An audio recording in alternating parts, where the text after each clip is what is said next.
Got the double mic. If you guys are watching. I mean, yeah, we have the two microphones, sorry. Alright, so, oh man, this is the moment of truth, right? We're finally ready. We spent weeks, if not probably a month, trying to get this thing done. Busy life, you know, my wife, kids. It's been a pretty busy, year. But we got a lot done in, I'd say, not a short amount of time, but in a decent amount of time. Back to what we were talking before is, we redid the entire interior of my Mark IV, built a false floor. We redid the entire air suspension, put a brand new air suspension. We redid the stereo, wired everything back up on the stereo system, brand new wiring. We upgraded the power wire on the alternator and starter. We relocated the entire fuse block that sits on top of the Mark IV battery underneath my dash. We redid the entire dash, actually. We pulled the dash off. We pulled the heater core out. We fixed all of that. We resealed everything. Put a harness bar. We got all that taken care of. And then we're on the motor. We replaced the turbo, the manifold. We did brand new AN lines.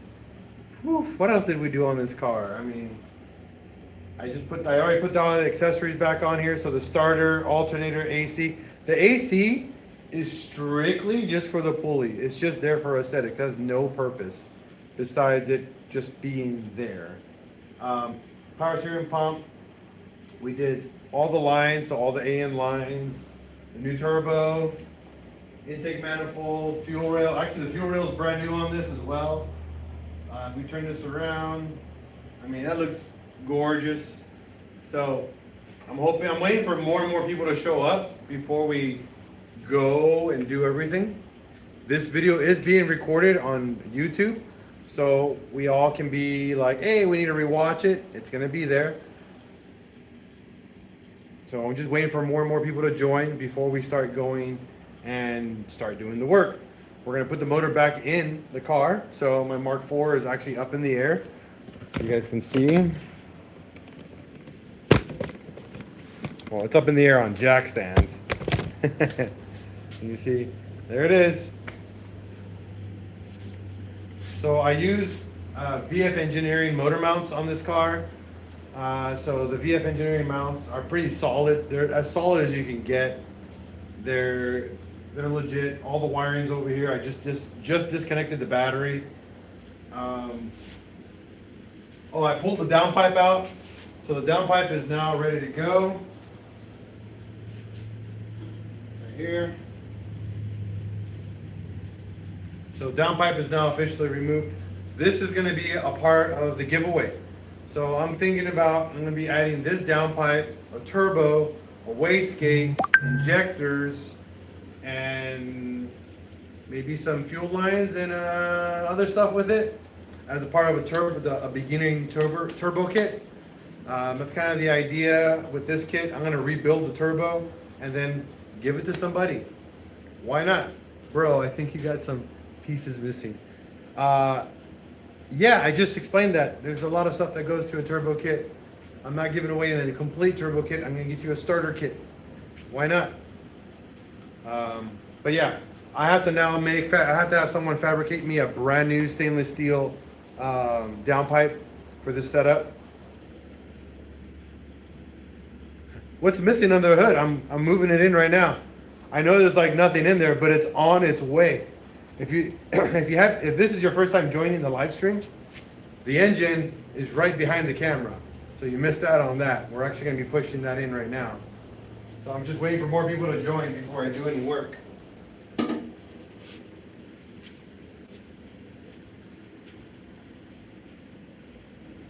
Oh, I gotcha. I'm not really good at jokes, so I'm not the best. You'll see right now. You'll see. Rock liquor. So let's ooh-ah at the motor before we put it back in. There's the motor. Again, I'm waiting for more people to join because this is a momentous occasion. There's the motor. This is a Mark IV AWP 1.8T big turbo. We're going to turn this around. You can see there's a big old chonkin turbo right there.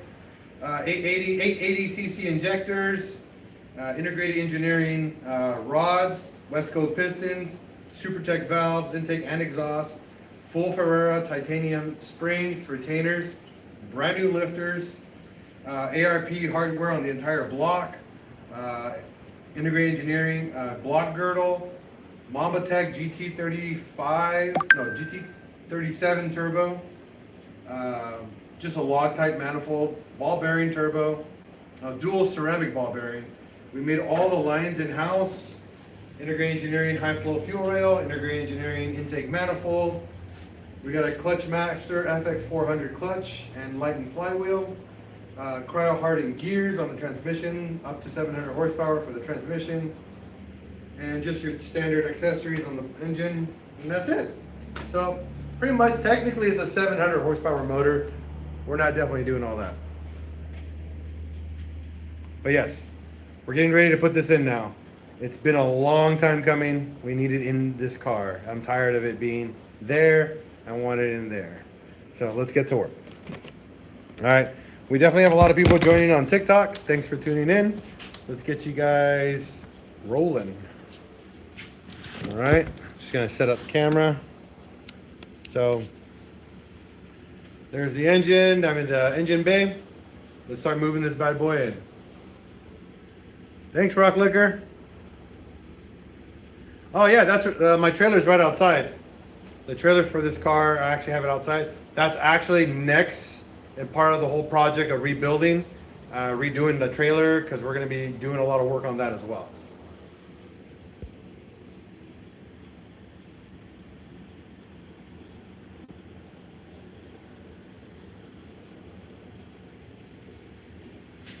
Yeah, the trailer is actually also on air suspension. We're going to be pulling the entire interior out of it, and we're going to rebuild the entire floor. We're going to build a new sub box in it. We're going to do the air suspension, and we're going to redo all the air suspension on that car too. So that one is also going to get painted, and we're going to redo some of the electrical on it. All right, here we go.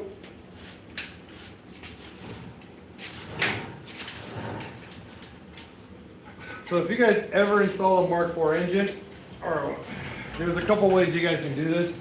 By yourself, there's an easy way. There's an easy way and a hard way. Believe it or not, yes, it is.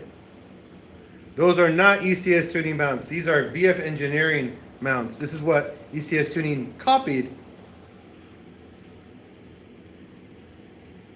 So these are not ECS tuning, just FYI. What you want to do is when you get the motor started, you want to go in straight like this, okay? Do not put it in like this sideways. You want to go in straight, okay? Yeah, I agree, Christian. They do, the ECS tuning is kind of like the Chinesium. When they make parts, they're like the Chinesium of all the legit parts that are out there. But don't get me wrong, they are not bad parts. They're just copies, and they don't make anything original.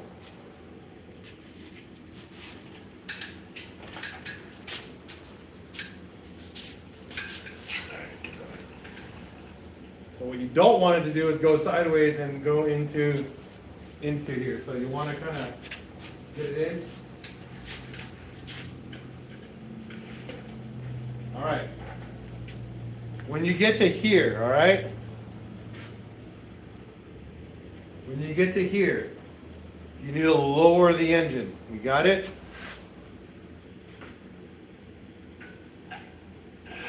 Okay. We're going to lower the engine a little bit. And the reason for this is your fan controller and the wiring that's inside is going to hit the transmission and that mount that's on the transmission. We're putting this into a 2002 GTI. What car is worth putting all this work? all cars, all right?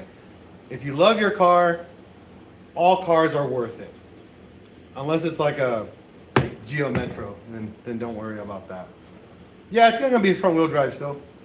I'm not gonna use all the horsepower in this car. I'm gonna be more like 500 plus ish. I'm probably actually gonna be further down on horsepower because I use it for autocross and everything. I prefer lower horsepower but higher torque. So we're gonna be tuning it for more torque than horsepower. Again, this car is meant to go on turns, not straights. Just heads up. How much power? Technically, this engine is going to be making, it can make 700.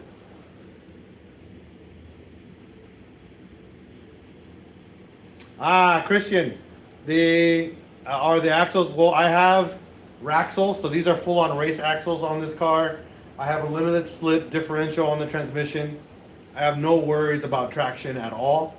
This car is phenomenal for all that. I don't fix EVs, no, sorry. I don't even care for EVs. Sorry. EVs are boring. 2002 Volkswagen GTI with an AWP 1.8T big turbo build. Alright, so we're gonna swing this all the way around.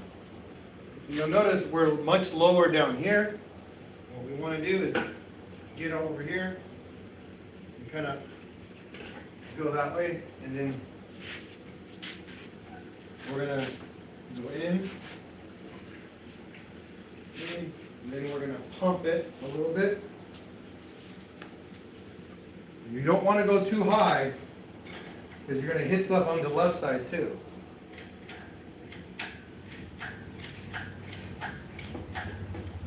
Then we're going to turn. Once you turn it, we're going to come in.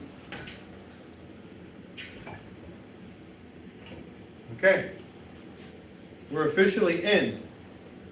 Now that you're in where you're supposed to be, you'll notice the transmission's like super sideways.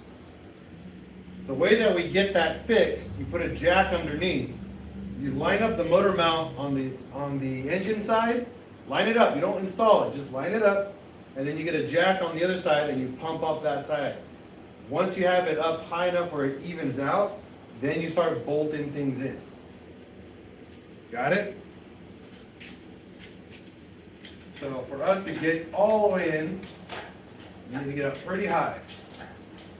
Now that we're pretty high up right now, this is where you have to pay attention to the things that sit in the back, right? Behind the motor. So behind the motor, I'm bringing you guys over here a little bit closer.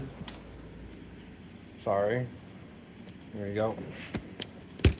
So right behind the right behind the engine, you have shift linkage. If you still have the exhaust, that also can get caught. I pulled the exhaust out. So you have a shift linkage, you have your hydraulic line for your clutch. You need to pull those now up and over, okay? You pull them up and over and you put it on the transmission so you can push it in nice and slow and get it up even higher.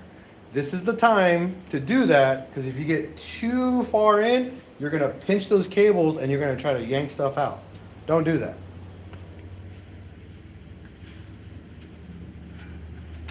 So we have our shifter cables right here. We have my clutch wire, my brake vacuum line right here. All this is right here. Now, you have your power steering line. I forgot to mention that one. That one's annoying. So this guy goes underneath the transmission, okay?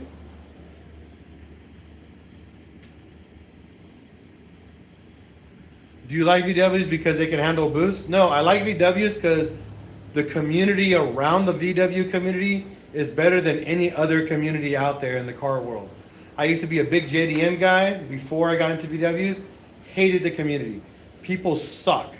Everybody gatekeeped all the information. You had to just do it yourself. No one was involved in helping you. And then your car would get stolen all the time. Why? Why bother with that?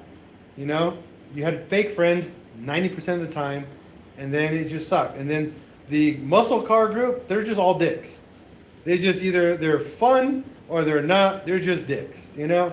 VW community in the water pumping and air cooled, they're just cool people. We're nerdy. We love to be nerdy. We love to do all these new mods and weird stuff, and we just have fun. None of us hate on each other. Well, the newer generation is a little different, but I'm talking about my generation and maybe one generation after the community. We're just chilling. We just want to show up, chill, have fun. We're not here to be like, oh man, my car is better than yours. Not even close. All right? All other communities tend to feed off of that energy where, oh, we're better, or they gatekeep information, and that's just not cool. The whole point of being a car enthusiast is for other people to help each other. And do you use AI? No. I have a book. I use a book for all my help. So I use the VW community is just all about everyone, you know? Hey, what's up, Jim? All right, so I can't get distracted. I'm getting distracted, and I gotta finish this. All right. So now power steering line has to go underneath the transmission. I totally forgot to mention that. And now it's all in the way, and it's super annoying because it's a hard line, and you gotta put it underneath here, and it goes down and around. But once it's down here, you can just move it over here and out of the way, just like that. It just has to be out of the way. Underneath. Okay, underneath the car. It cannot be on top. You'll never get it in. Okay, back to where we were. Now we got to push the engine more in.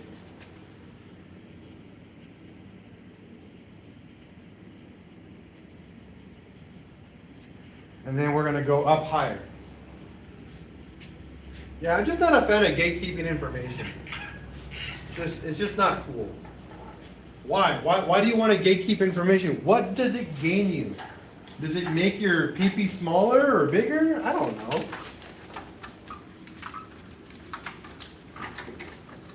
People who gatekeep information are lame. Just plain lame. You know? Information's for everyone to share. Everyone. Doesn't matter who you are. Even if you have a small pee-pee, just understand, like, it's for everybody. Except your pee-pee.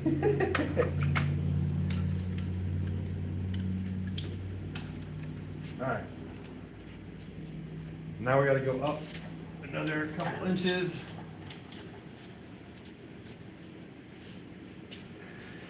We are almost there, guys. Okay, we're getting caught on something. Axles.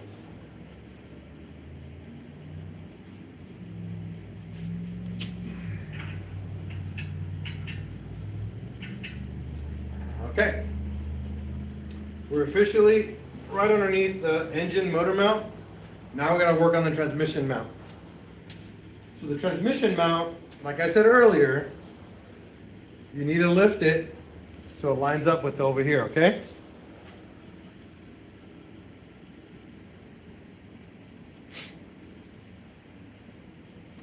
Now we're gonna get ready to lift that, this side of the engine.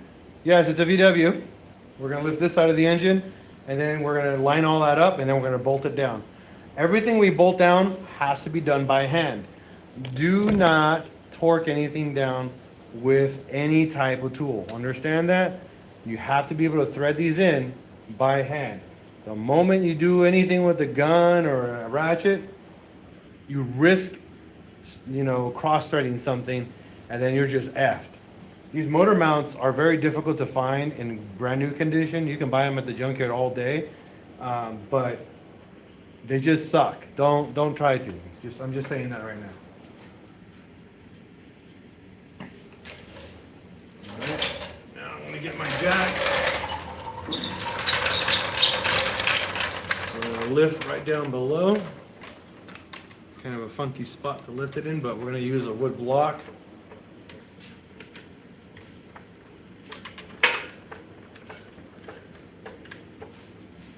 There's a wood block down here to get us where we need to be. And you kind of want to go towards the middle of the back of the transmission. So we're going up. And as it goes up, like I mentioned before, pay attention to all your little bits here. Like your axle.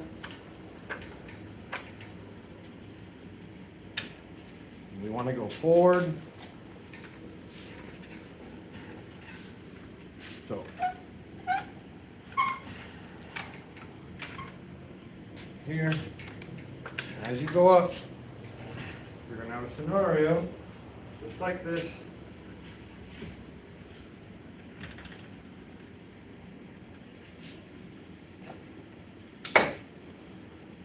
You might hit something. You gotta pay attention to that. Don't see anything being hit.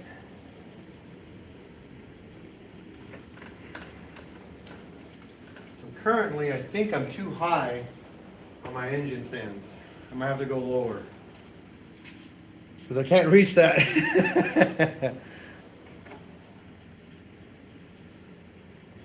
I agree. It is a nightmare if you don't have a cherry picker. So right now, my jack is like almost maxed out in height, and we're off by, I mean, not kidding you, 2 inches, if that.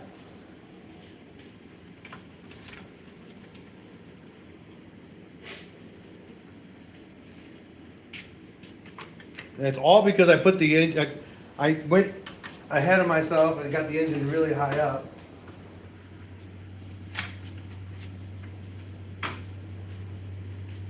Well, I'm going to pull the wheel on this side and then pull the ball joint. I keep forgetting, when you guys do these cars too, take the ball joint off the control arm. Not take the ball joint, but just unbolt the ball joint. And that way your axle can swing out. Technically, you don't even need to take the wheel off. Well, actually, you have to. Because the ball joint will give us space so the axle is not in the way of the transmission. I totally forgot about that. I'm like rushing, so I'm not doing this really well. So let me go take the wheel off really quick.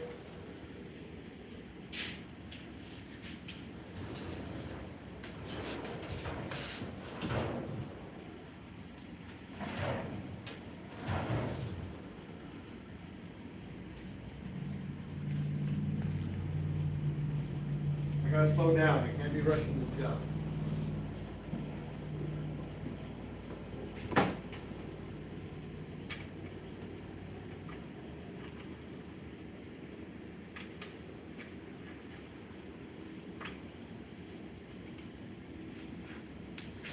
Out of 19.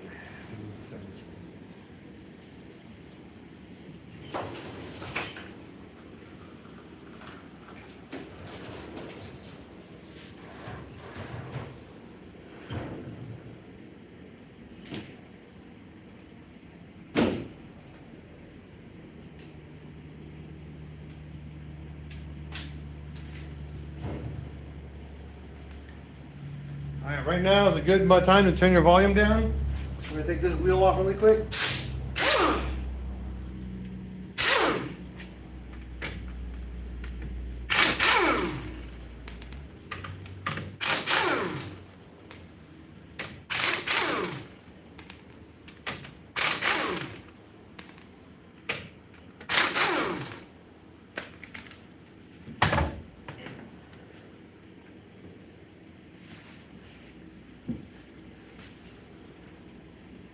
Then I'm going to take the ball joint off really quick. Try to do this fast, guys, so we don't spend too much time messing around. I think it's a 13 for the ball joint.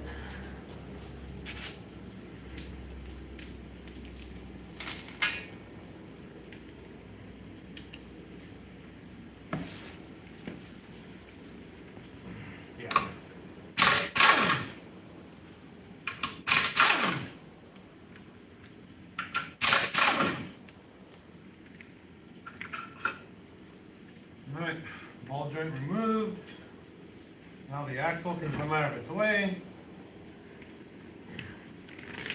Now we got a lot more space, so we don't have to worry about the engine hitting.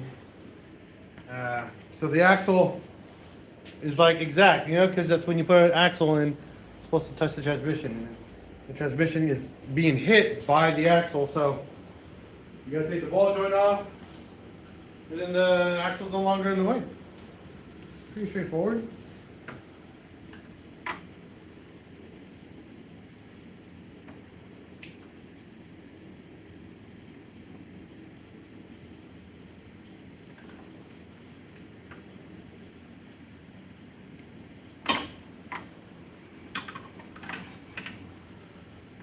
There we go. All right. Now that they're there again, we are, I'm not even kidding, like an inch away from this, from going all the way in. Yeah, this harness is just being touched right now. Like that.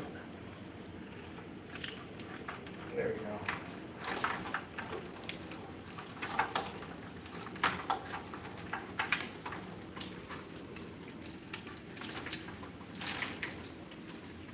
Ah, c'est magnifique. All right, now we're sitting pretty. Okay, move this guy forward. So we're like an inch away, and then we'll be ready to line this up correctly.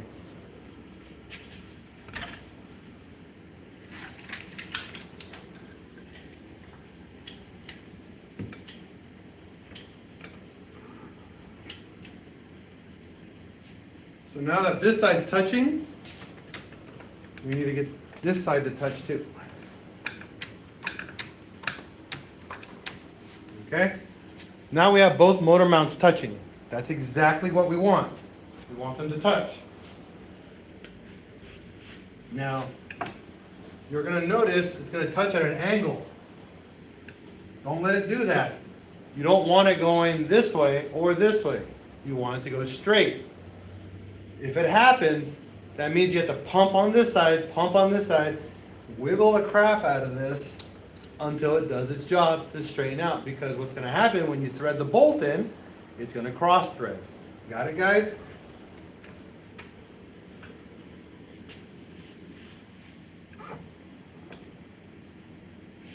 Now you guys can cheat. You can unbolt the motor mount over here and then give yourself the angle you need and then bolt down the motor mount. That's another option.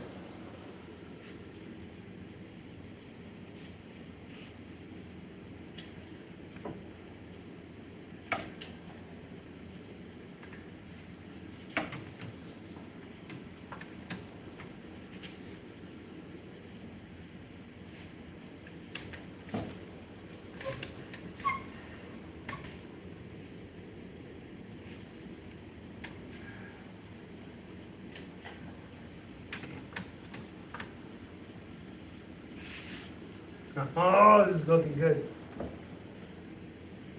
All right, motor is lined up. Now we need our hardware for the motor.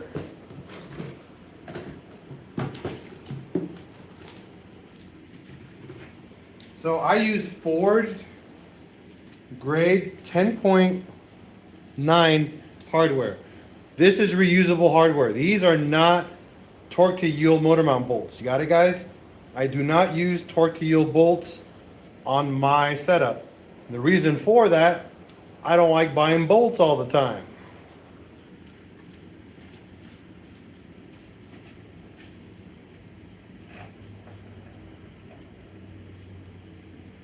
If this worked out, that means it's going to bolt on. As you can see, I already got my first bolt in without a headache. Bolt number 2 might be a headache.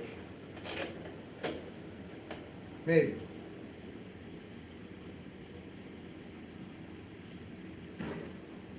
All right, we got those 2 going. And then over here.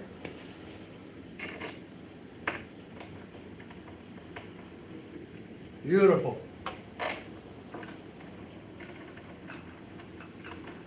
Beautiful. See this? This is what you want. This is how you know you did your job right. You were able to thread those in by hand. The other side is a little bit more complicated. It's giving me a little bit of a headache. But that's where we can wiggle. Now we have that bolted on. We can mess around over here a little bit. Drop the edges a little bit and then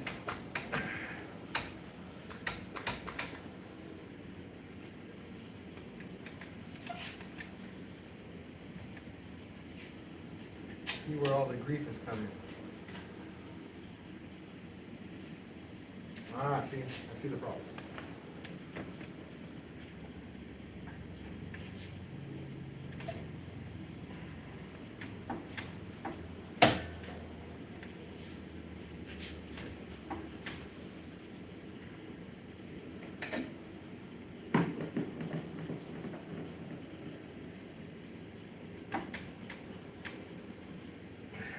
Come on. There's one. Finally. Got one to thread in nicely. Now they'll bind, so the motor mounts will bind when you have a little too much angle on the bracket, not the lower one, but the top one. So they're kind of like threading in. Just pay attention to that. It's not cross threading, but it's binding to the bracket. So you gotta be careful because you need to get all of it in there. If you can't thread it in by hand, then you're not doing it.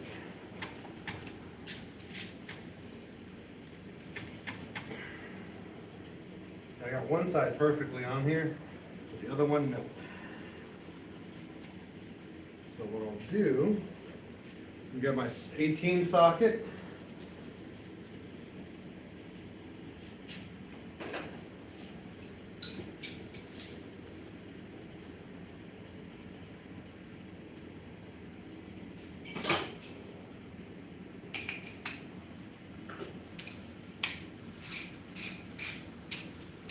I'm going to give it a little, ooh, it's not 18. I thought these were 18. They're 6.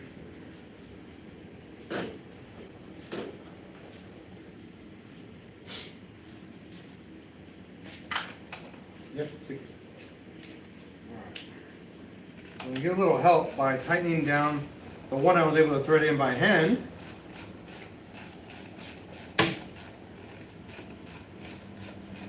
And what we're going to do is we're going to mate the metals together, and then we'll be able to get the other bolt in nicely.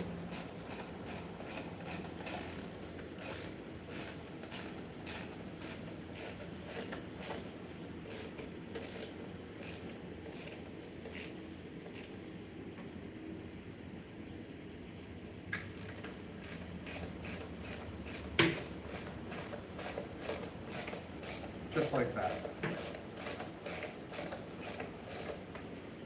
All right. Now what I want to do is I'm going to put these all the way down by hand. I'm not going to torque these down yet. What I want is I'm going to resituate the engine so I have less of an angle and have it go up straighter, and then we're ready to go. So right now the motor is technically bolted in. I'm going to drop the motor right now on the right side. Like that. We're going to drop the motor with the chain. You guys can see that. Beautiful. We're going to take the chain. We're going to take the cherry picker off.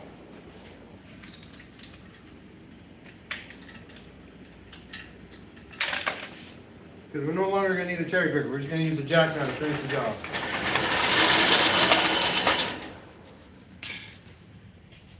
But that, my friends, is how we install 1.8T on a Mark IV.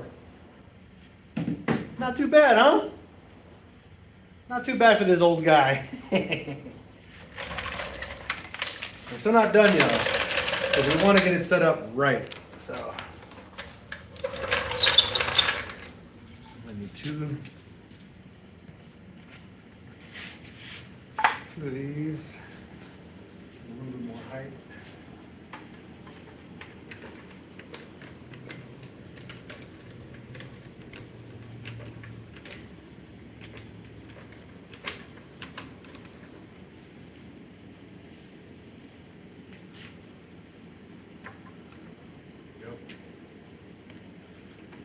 So while I'm at it here, do you guys have any questions?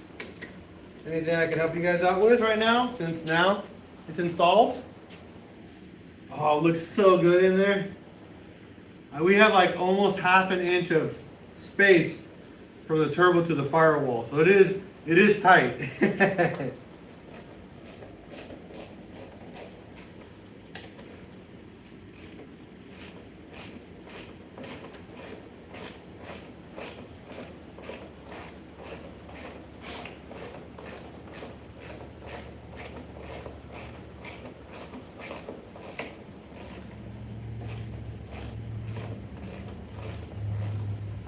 Yeah, that downpipe is going to be very interesting in how they're going to make that.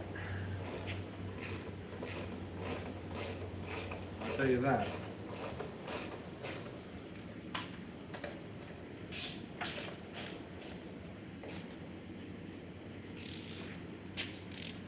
All right.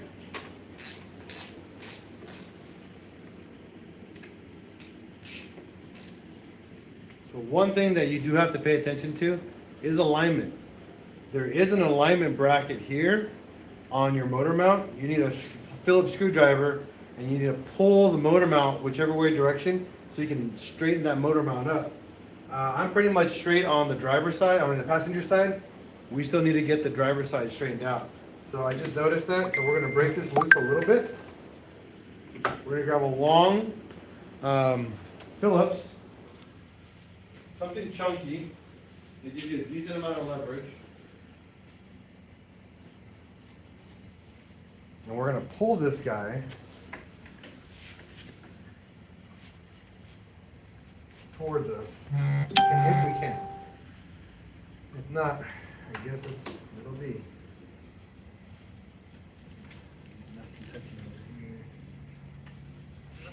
We're all clear over here, so I'm happy with that.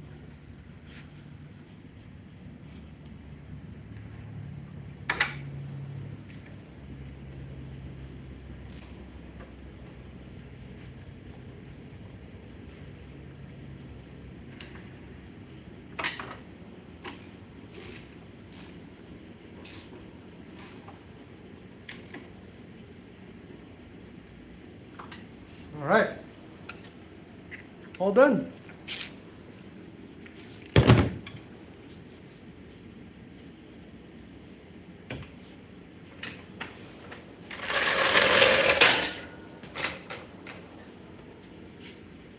That, my friends, is how we do it.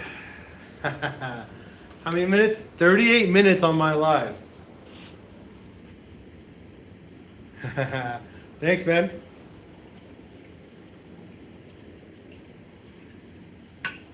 Let's check out the turbo fitment, because it's tight. It's pretty tight in there, guys. All right, TikTok first. You guys can see. I got about, my hand can fit right behind it. Just right there.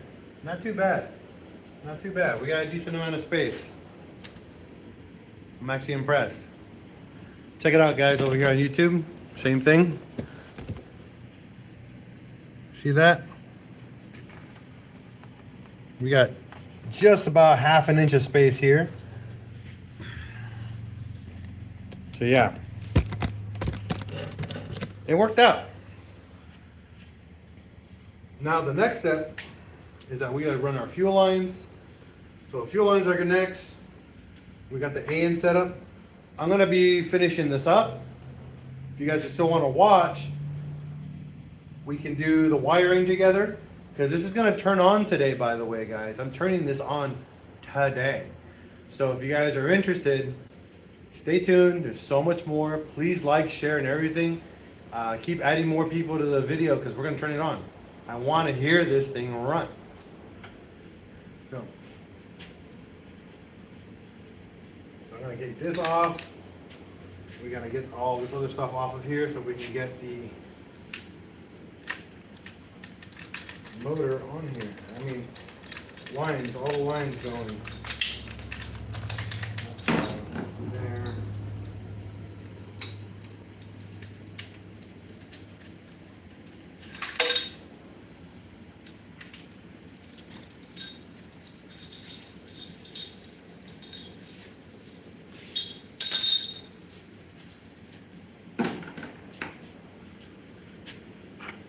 It's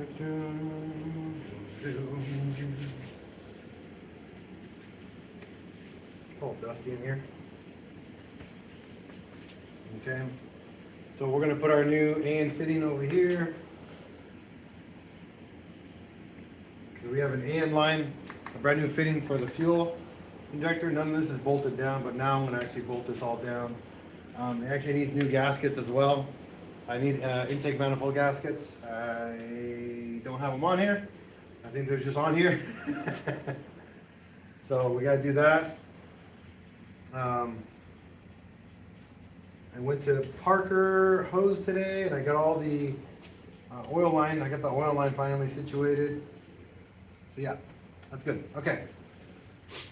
Let me get this all going over here.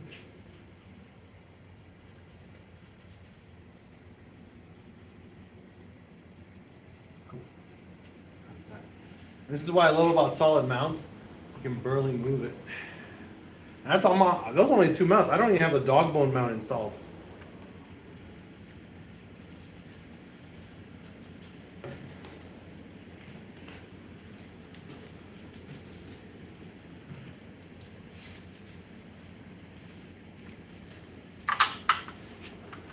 So what I do first is I put the shift linkage in. Those tend to be pretty annoying.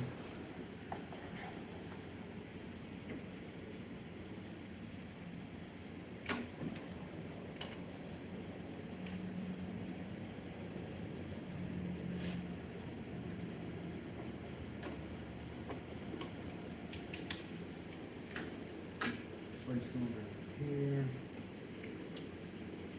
And then we have these billet adapters. So these are dope. These are the billet shift linkage, which we're going to be offering soon on PincheAlsGarage.com.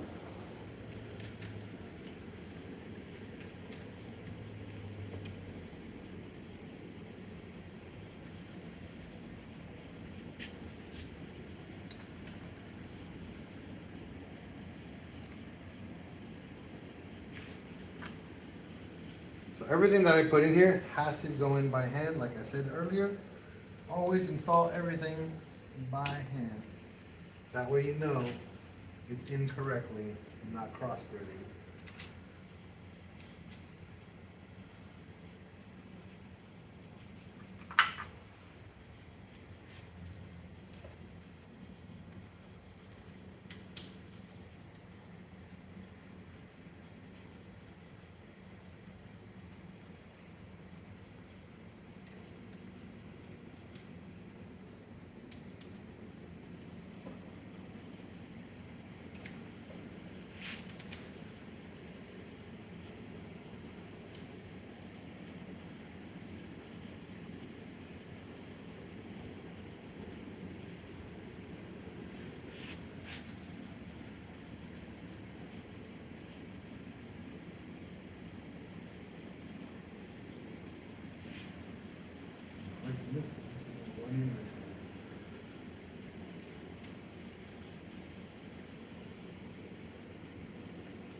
Okay, shift linkage is in. Next step out of this process is your clutch slave cylinder down here. There's 2 13s. Once you get that in, the next step after that from here is your linkage stuff. The rest of your other stuff over here. We're going to put in the heater core, the heater core lines, so the coolant lines for the for your heater, and then you got to do the oil cooler lines right here. This one right here, I have to get a new O-ring. I got to go find it. What's your question? What we're working on? 1.8T. We just installed the motor. This gearbox that I built is rated for up to 600, 700 wheel horsepower. It has cryo-hardened gears. We have a reinforced transmission on top of that. We also did Clutch Master FX400 clutch. What else is there? That's pretty much it. Not much. Oh, and it has a limited slip differential as well. It has a wave track. No, Quave. I think it's a Quave. Quave or wave track? I can't remember. It's been so long. I built this transmission a long time ago. I'm Dave FX. I'm paying $8,000 to the first 5 people. BS. Come on, Dave. Stop scamming people. You have anything better to do than scam people? Seriously, whenever my live streams get popular, all these scammers start to be like, "Oh, look, I'm gonna give you money. I'm gonna give you money." Go away. Go away. Go bother somebody that actually cares about your scam. All right. I'm happy with that.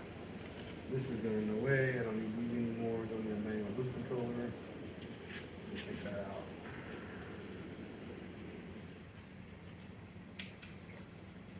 This guy's gone.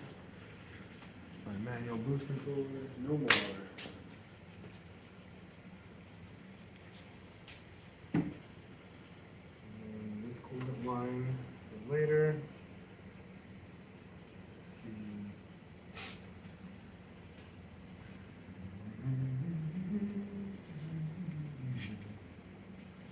Cool. Let me get the clutch bolts.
Okay.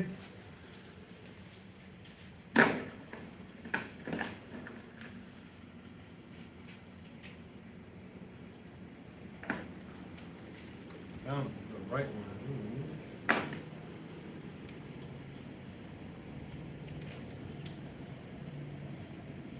There we go, boy.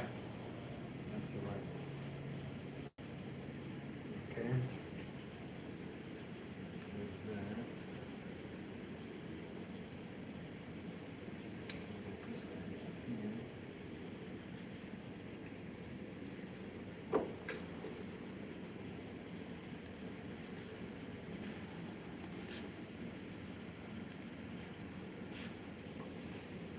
Who's that? Front door pressed the clutch. Dang it. I think one of my kids did.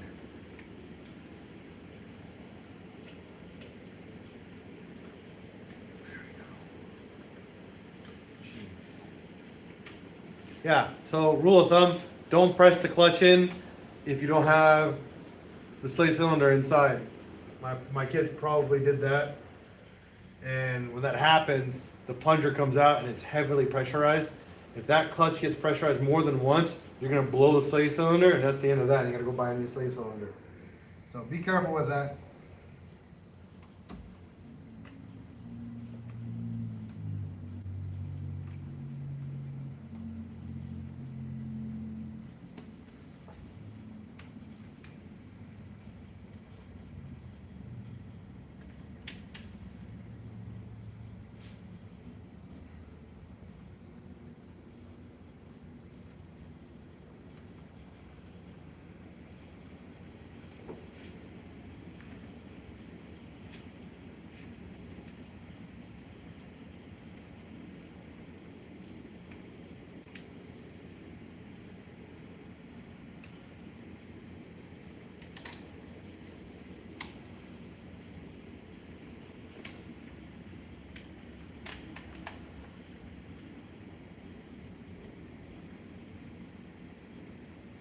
So Definitely noted. Yeah, right? Guys, any questions? I can read. B5S4, or is it a Golf? It's a Golf. 1.8T, big turbo. That's what I hate about TikTok. You can't rewind the entire live stream. Thank goodness for YouTube over there, guys. You guys are the true heroes here. All the content saved after the fact. So if you guys want to rewatch this video, it's on my YouTube channel, PincheAls Garage.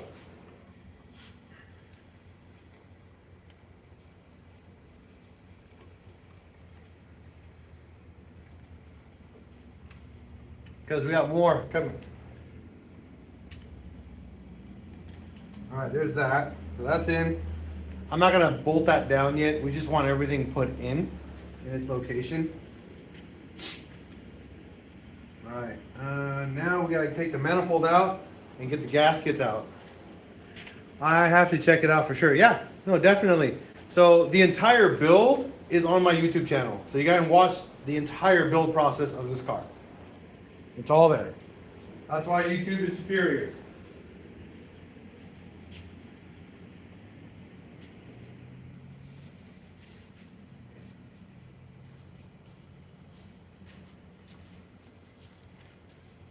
Let's see. Leaves are flyers.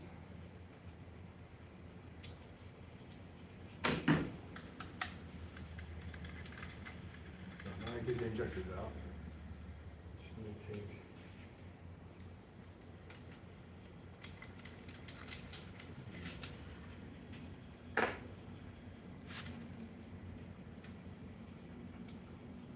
I have to go, okay, yeah, okay. Gotta get my magnet, so I get this manifold out.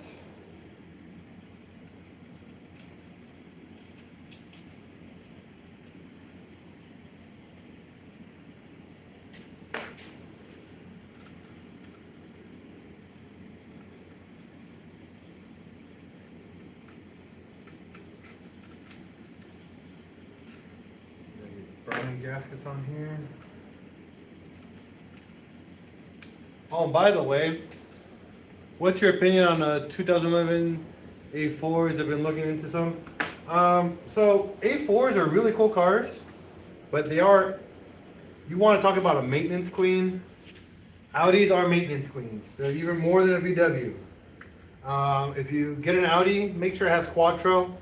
But if it has Quattro, make sure you do the maintenance on the halodecks.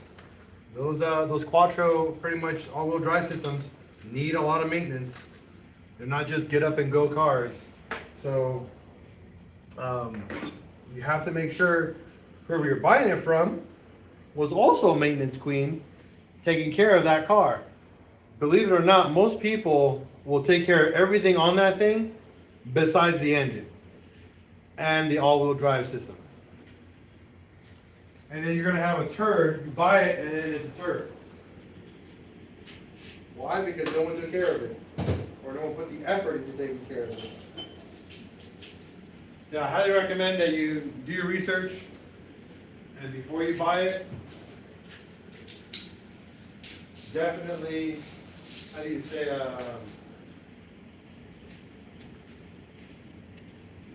see if it has maintenance records. There you go, that's the one. That's the word I was looking for. Maintenance records. You want all the maintenance on that car. Right, that's worries me. Oh yeah, no, I agree. They're great. They're phenomenal cars, extremely comfortable. You can travel in an Audi long distance and be like, ain't none, you know what I mean? But if the car isn't maintained, it's not going to get you far. Like my goal with this car, let's see, I looked into those, E92, MK7. MK7 GTI is probably a better option, to be honest with you. Just make sure it wasn't owned by someone who was modding it. Find a Mark 7 that's been babied. Maybe a one owner car. And just taken care of. Because Mark 7s are great cars. Super nice interiors. Very smooth driving car. But, there's a big but. Oh, I did put a brand new gasket on here. Huh. Well, all that work for nothing. Is this a 1.8T? Yes. Oh, is the 1.8T as good as the VR6? In what context? Be more specific. Be way more specific.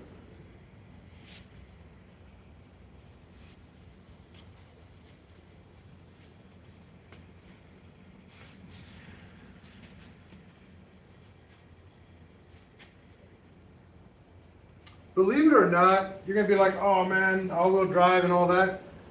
I promise you, bro, you wouldn't even know the difference. In terms of 600 horsepower, that's I don't understand what you mean by that. Give me more context. Give me more. Like, what do you mean? Like the VR6 can make 600 horsepower, no problems, for a lot less money. But it is a monster in generating heat. And it is a monster on maintenance. VR6s are ticking time bombs when it comes to heat. So they like to overheat like crazy.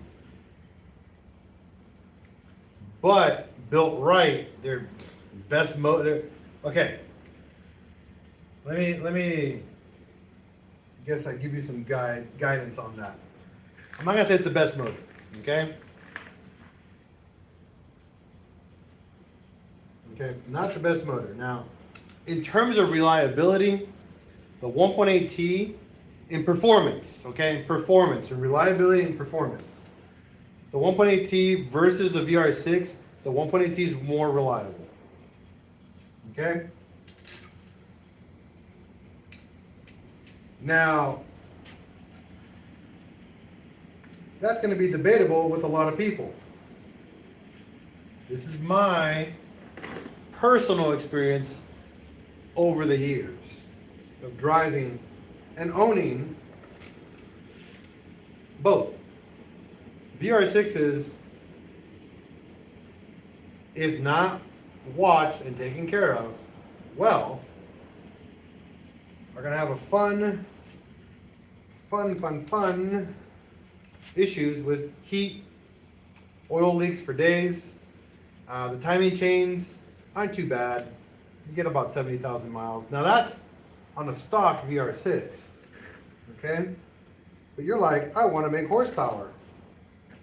Anything that makes horsepower that's more than stock, and I mean anything. Doesn't matter if it's a VR6 or a 1.8T. Your maintenance intervals are sooner than later. Your risk in killing the car is so much higher. Understand that. So, if you want the bottom line, there isn't one. There isn't a bottom line. And that's because you really have to consider, what are you building the car for, right? Yep. 70,000 miles on guides and all. And believe me or not, that's the same thing with your 1.8T. On a stock 1.8T, you can get 80,000 miles on the timing, all your timing components. You can do 80,000 on a 1.8. On a VR6, you can get about 80,000 miles on the timing chain and all the other garbage that goes around that. Okay? And that's if you're lucky. That's a stock motor. Now add double to triple digit, not triple digit, triple the horsepower. You're going to cut that 20 to 30%. You're going to have to do that every 50 to 60,000 miles. I replace the timing belt on this motor and all the components every 50 to 60,000 miles on this engine, because you run a risk of it having the tension or hydro locking the belt just snapping, you run a risk. It's a huge risk. And that's because you're adding horsepower. You change your oil every 2,500 miles, not every 3,000 miles on a stock, not like a stock motor, 3,000 to 5,000. You know, you got to flush your coolant out sooner. You know, most people never change the coolant on their motors. On a high horsepower application, you're heating that coolant way beyond its limits, and it's going to be used. It's going to happen. And then we're adding metal parts where it's supposed to be plastic. Then electrolysis kicks in, and it degrades all the metal even faster. You know, your clutch is going to wear down even sooner. People don't think about this. They're like, oh, I'm going to build a fast car and call it a day. You know?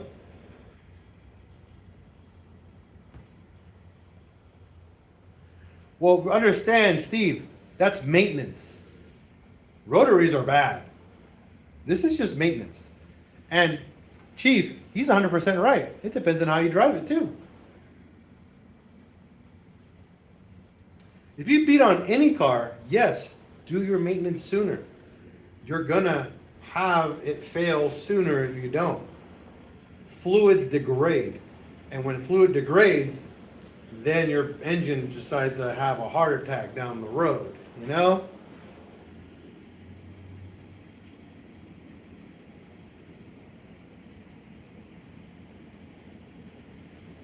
There's a lot of things that come into this process. People would think, build it and drive it. Yay. But you build it out of factory spec, so nothing that you maintain is within factory spec anymore. You're outside of that, you know? Exactly. Thank you, Jay. There's things that are outside of specification. Believe it or not, I had to take the valve cover off and torque my head bolts once a year, because that is what's recommended with these when you go to really high revving motor. You are heat cycling this stuff way outside of parameters. This engine gets stupid hot once I went to when I hit my 450, almost 500 horsepower, and I was pushing it hard. Most of the bolts either rusted so bad that when I pulled them off, they snapped. I actually had a head gasket leak out of nowhere, and I went to the head, and I'm like, oh, just torque the head gasket down. I looked it up. I didn't even believe it. But yes, it does happen. The head bolts actually can back out so much because of the heat cycle that you created outside of spec. They're going to get loose, and you got to torque them down.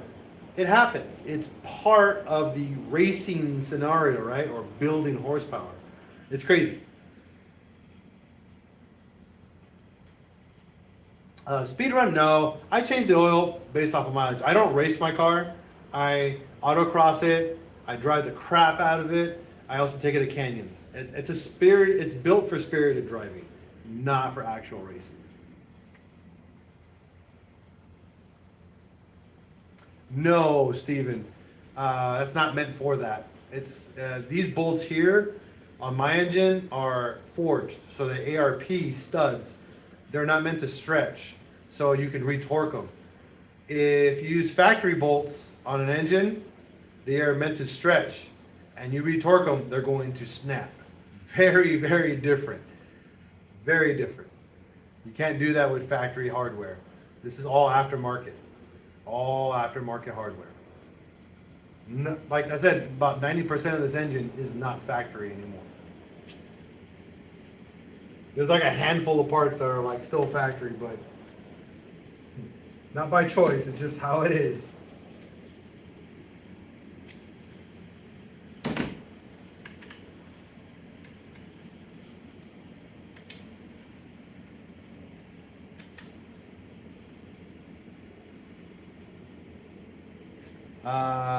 Red Squid sent ice cream cone. Well, thank you. Yeah, this is a lawnmower 1, 2, 3, 4. Thank you. He's probably one of those V8 guys. V8s are the best thing in the world, you know? See, do you need a retorque headset? Again, it's not written. When I contacted ARP because I had a head gasket leak, They straight out told me it can happen. They can get loose and it can happen. Um, so yeah, I retorqued them, but I didn't retorque them like loosen them and torque them all. I just torqued them down to their final torque spec, which is 80 foot-pounds. So Chief, yes, I actually have a couple TDIs. I have a Mark IV TDI. I had a Beetle TDI. I also have a spare 1.9 TDI that I just finished building as well. So yes, maintenance is a lot lower on TDIs, by the way.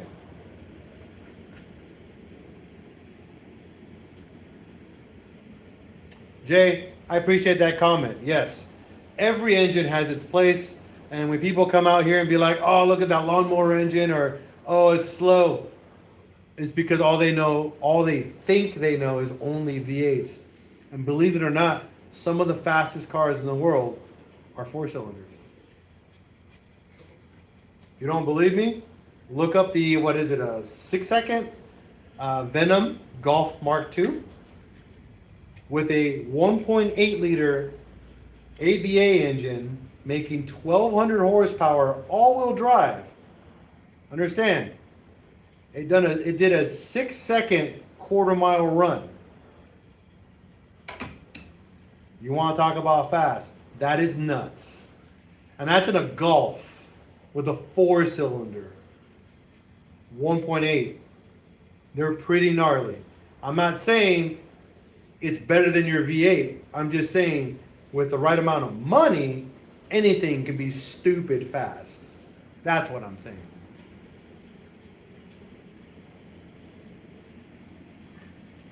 All right, so now head's all tightened up. I mean the manifold. We're gonna get the fuel rail set up really quick.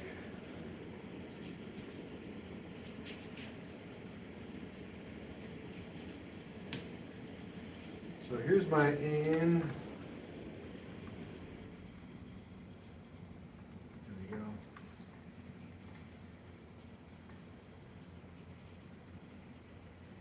There's that guy. Now we actually got to tighten everything down with my AN wrench.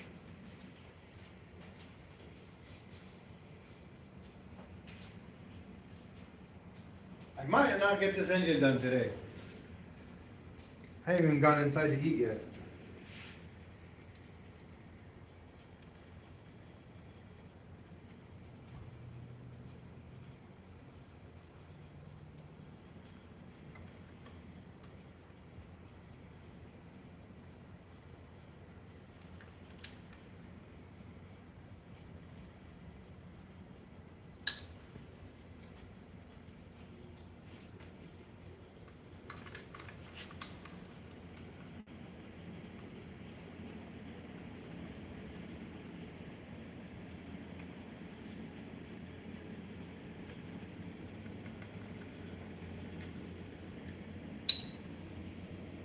This side off.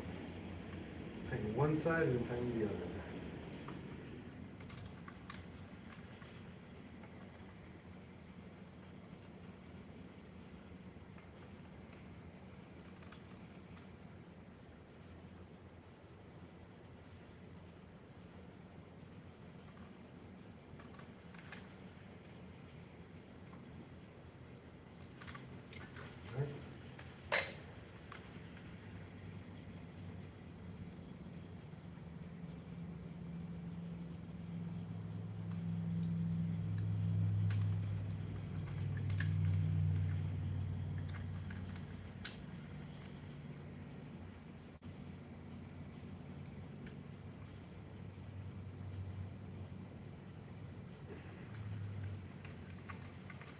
I love these swivel AN fittings because this allows us to run the proper line without damaging anything.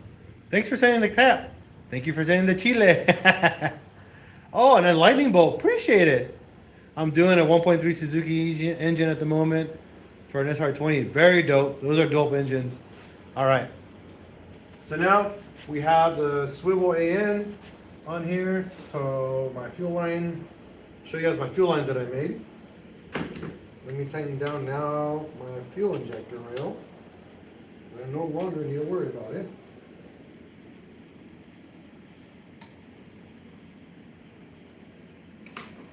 So this is a really cool part where everything swivels nicely. I'll get you guys in closer. You guys can see a little bit better what we're doing instead of being all the way over there. There you guys go. Wagwan. Are the TDIs more costly? Do you have to fix them? No, they're a lot less prone to issues. So be more specific. The TDI ALH. Hey, cool look. It's a swivel A fitting. It's so dope. Yeah, full on swivel A fitting. I love it. I love it. This is like, yeah. Hey, Rosado, thank you, buddy. So, the TDI ALH is the most robust and reliable engine you can get for a VW. And the reason for that, it's mostly mechanical. It has very, very minimal electronics controlling it. So it's good stuff. That's why I love the TDI ALH. I have one that has like almost 400,000 miles and I've done nothing to it.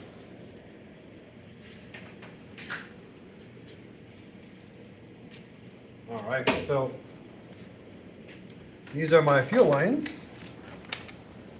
And we're gonna go here. We're gonna tighten this one down. So I kind of want to do, yeah, like that. I think that's why what I did. No, I didn't. I did it this way. I can't remember how I did this.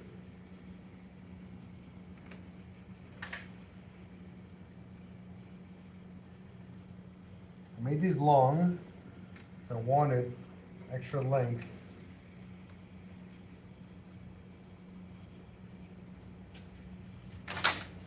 These aren't clipping in yet, but I'll push them in for now. The reason why I did longer, because I'm going to be shortening those lines down below, because we're going to be running these lines underneath the car. I don't want them in here anymore. And that's why it's all long, because we're going to be changing a lot of the way that this is going to be fitting. But yeah, this is, if I wanted to keep these would have been shorter for what we needed later, but this is kind of the idea, is to keep them all down here across. I have an adapter here to hold it and pretty much run them across this way. So it's going to look pretty good. And then fuel regulator is just going to sit upside down. Tuck it? No, I'm not going to tuck it. I want them on top.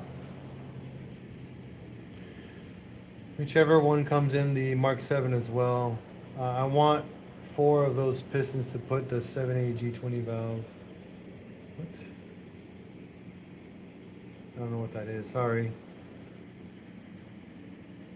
All right. So I gotta tighten this down.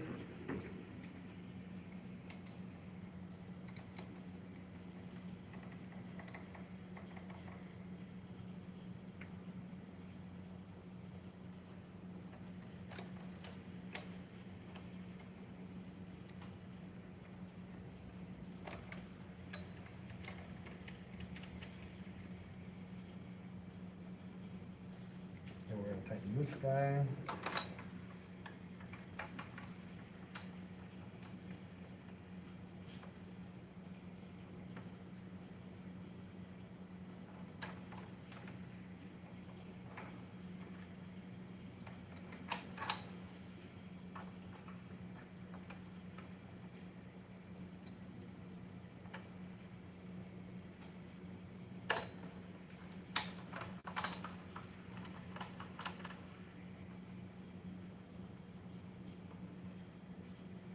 Okay.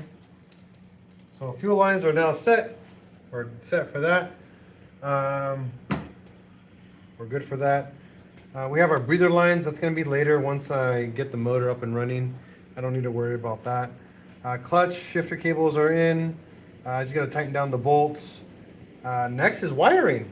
This is actually the easy part, believe it or not. So wiring on this car is super easy. I'm going to show you. Because I deleted half the shit that's in here. All right.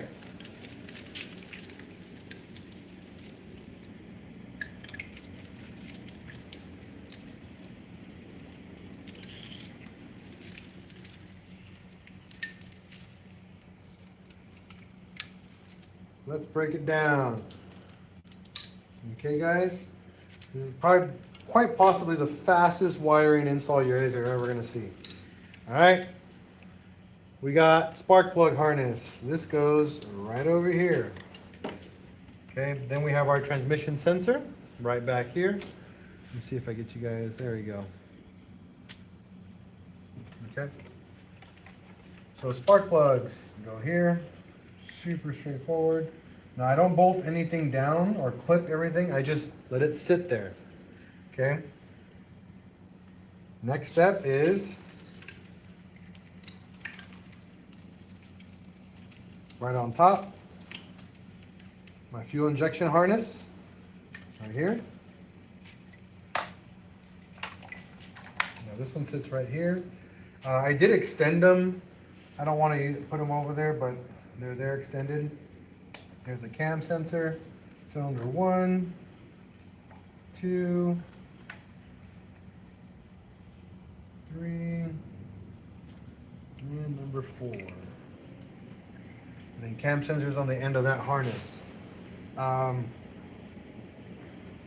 here, this sits down here like this. Here's your coolant sensor, which is not here yet, and your VVT.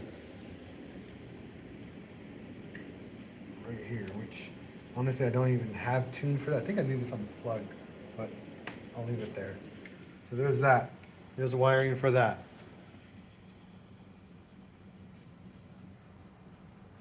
Brave Automotive cloth tape is our friend. I use it everywhere. Yeah, I use it on a lot of stuff.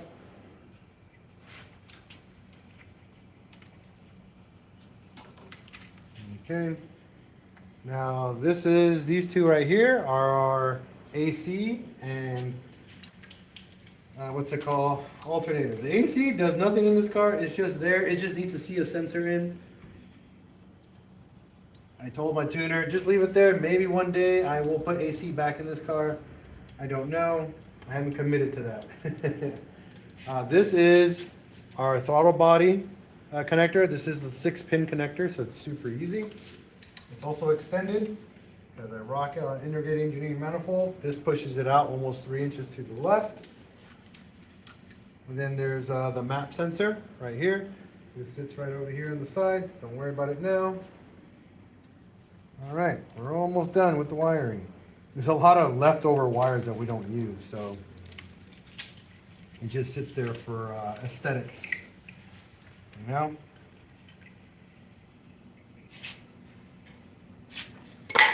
As we come down here, we work our way to, let's see, we've got single wire here. Our single wire, which is our oil pressure sensor.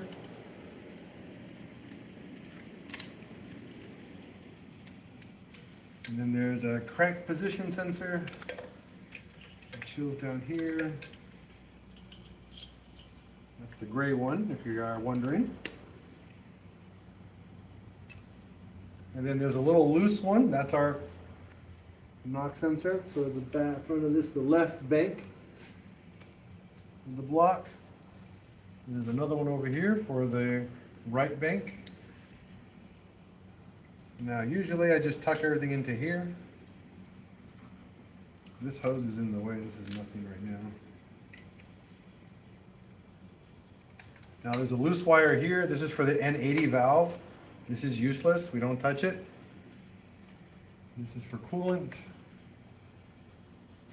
And then now we have our starter wire sensor, which is a single wire. Right here. And then we have our reverse light, which is currently broken. I have a new pigtail for it, but whatever.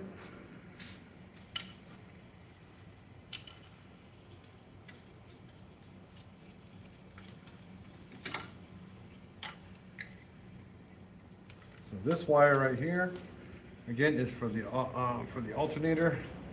This regulates power.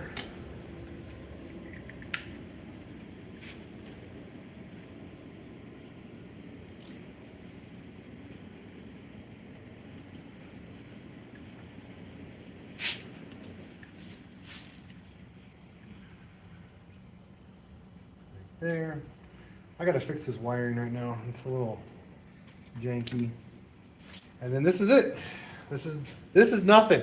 This is just a chubby piece of wire. It's just a ground wire that I need.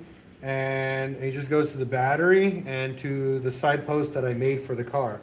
The car's done. The car is fully wired. I have a couple wires over here on the side of the engine, but these are my fan control wires and my headlight and that's it.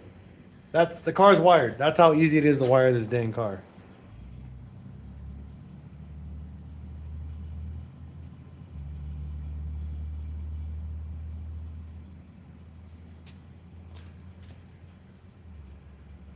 No problem, Chief. But yeah, now the car is fully wired. I gotta plug in a couple other little like adapters and stuff like that. Well, that was that, right? It's so easy on my setup. Again, this is the beauty of getting a good tuner. Number one, finding a good tuner and telling him this is what you want to do, because they're gonna remove everything they're allowed to that you don't need. And then everything else is just there for aesthetic. It's literally just a sense. Like, here's a good example. Here's my MAF sensor. I don't have a MAF sensor. It just sits in here. I just tuck it back here and I just forget about it. It's not a show car. This is not a show car whatsoever. This car is supposed to be fun. It's my car. It's a DIY car.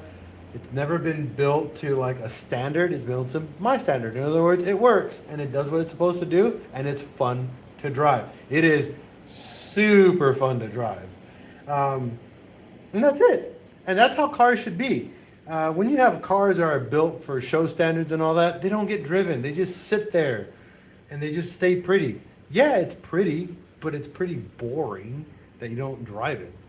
That's my biggest annoyance, is when these guys build show cars and they're just there. They just exist.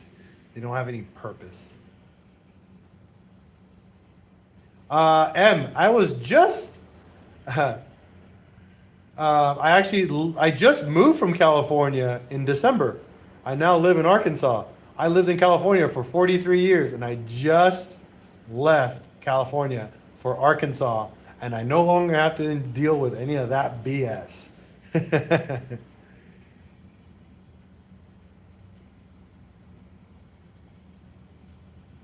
That's the way it's supposed to be, Chief. That's right. All right, so that's done. We're missing obviously the cooling system, so we're gonna put that in afterwards. Honestly, I don't care about that. It just needs oil. Believe me or not, all we need is oil and we can turn the car on.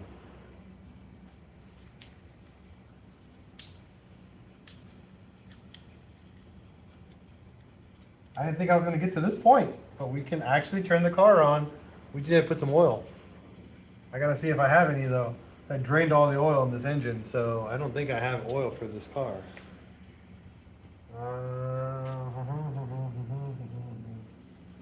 It'll run pretty rough because it doesn't have the O2 sensors plugged in or intercooler piping. I don't care. Or coolant, but I don't care. You don't need coolant to turn it on. Let's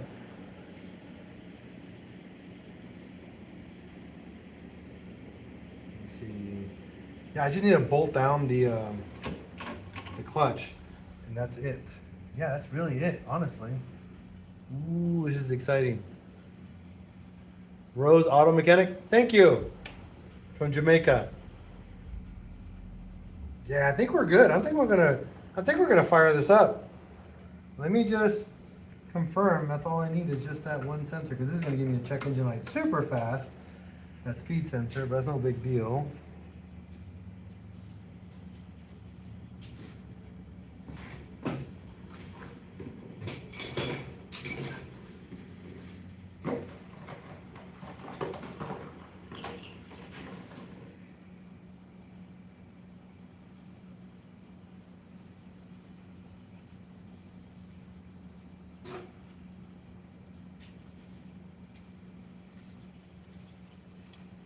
Speed sensor.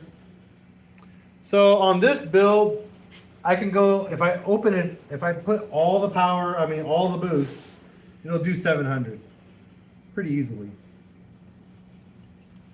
But it's not what I'm trying to do. My goal for this car is 400, 500 like I had before. My previous setup was exactly 400 horsepower. 450, I'm sorry. And I love that. I love the 400 horsepower. The issue I had with the previous turbo is that it was just spooling way too late in its lifespan. I wanted something to hit power at much lower RPMs.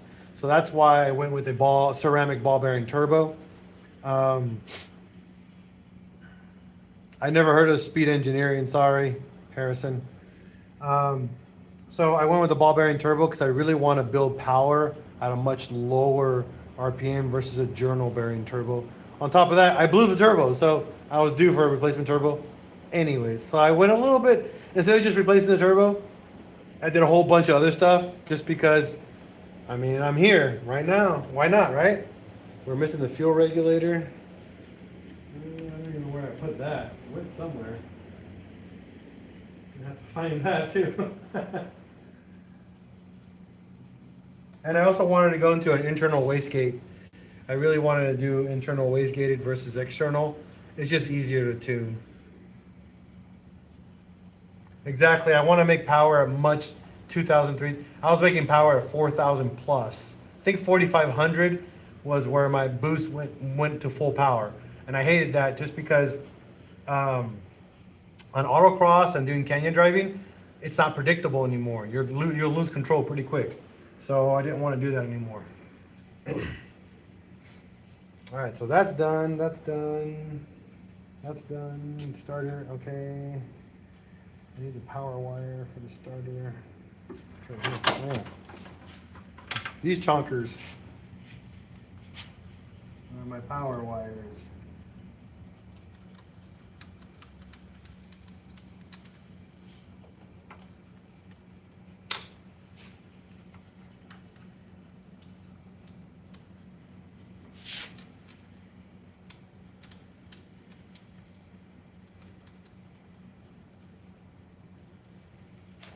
Okay, need that.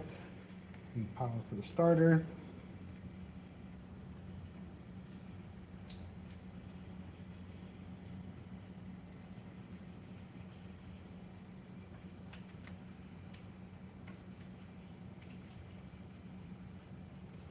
Okay.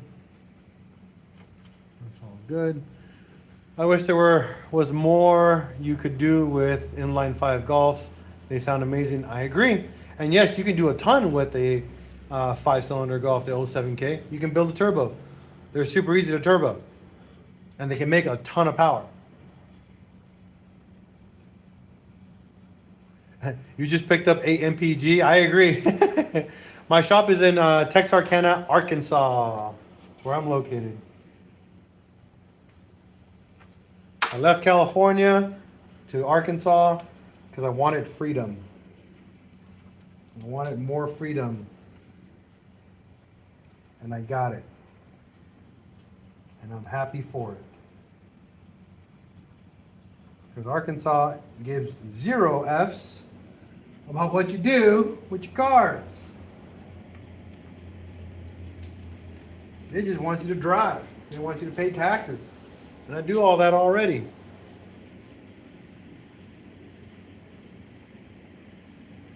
No, they can handle boost, buddy. The 07K is a good motor. There's already companies making rods and piston kits for them. So if you want to go to really high horsepower, there's already a market for them.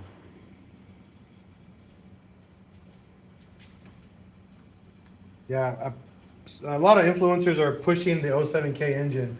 It's pretty cool. Again, it's a really cool platform now in comparison to what it used to be. No one really cared about it, and now people really love it. Personally, I think the 07K is a phenomenal engine. How long did it take to grow your shop? It took years. Years.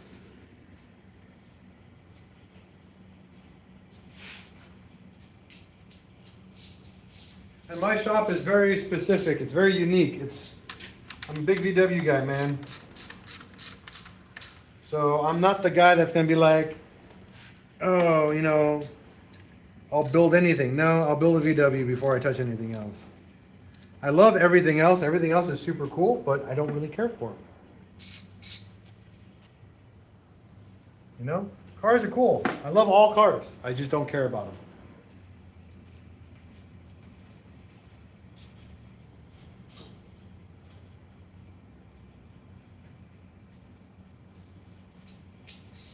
I don't care about other brands. I love the VW. I love the Underdog brand where people just poop on it on a daily basis because they know nothing about it besides what people tell them. That's it. And then when people start doing their research on them, they're like, oh my God, these are really cool. I'm a fan of the 3.2, not the DSG, but there are some pretty cool platforms. The Passat came with the 3. I think the 3.2 or the 3.6, I can't remember. That monster engine. Obviously the R32, the Mark V R32 with the 3.2 VR6 is a really cool car. However, I'm not a fan of DSG. DSG is really cool, but it is very problematic when you go into the high horsepower.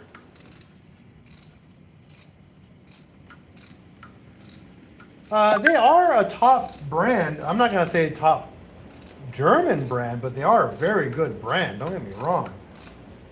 They just made a lot of whoopsies currently, and they might be going out of business. Who knows?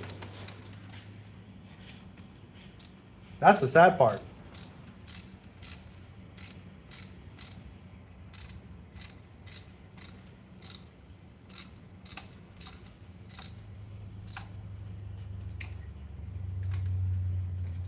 You know, because I love my VWs. Love all of them. My air-cooled ones are my favorite.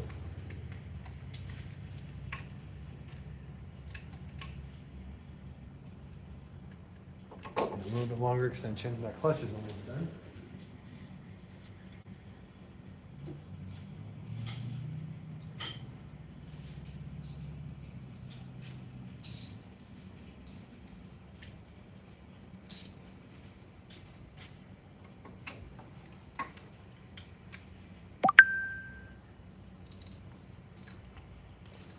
Yeah, this is a Golf.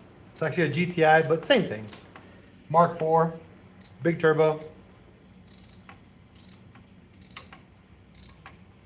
Behind Mingler.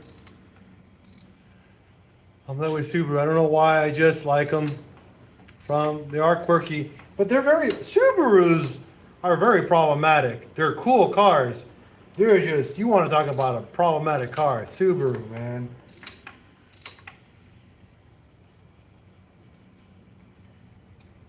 Honestly, they just need to get away from boxer engines.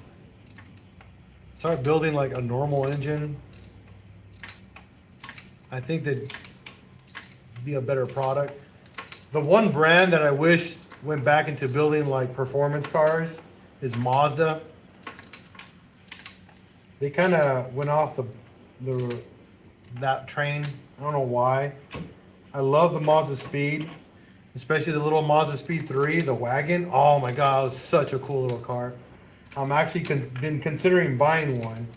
I found a couple of them out here in Dallas. Not so far from me, like 2 hours away from me.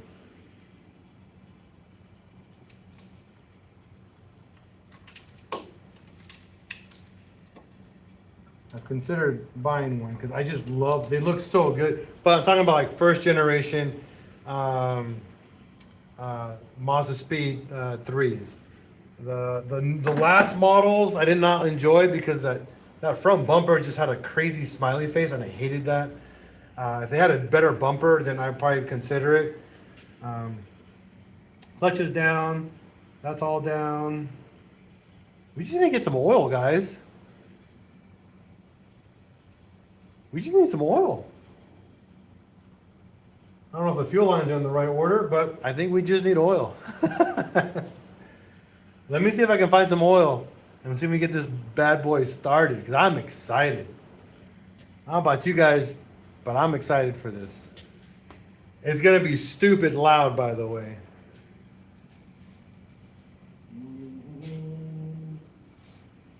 Oh, I do have some oil.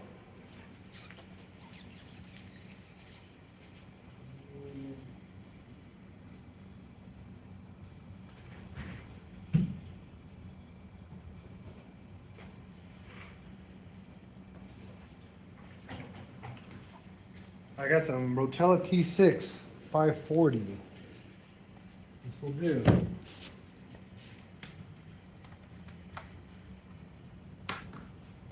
Let me tighten down the bolt. I need my dipstick.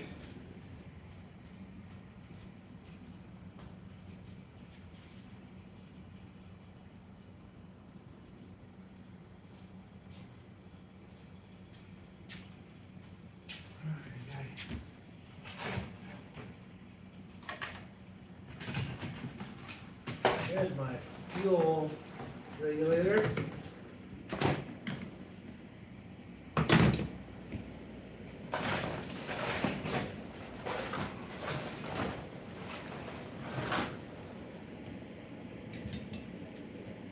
Get this going. So we got a fuel regulator right here. So what's cool, again, I had my car tuned for factory fuel regulator. Believe it or not, you don't need a crazy high amount of pressure to build a lot of horsepower.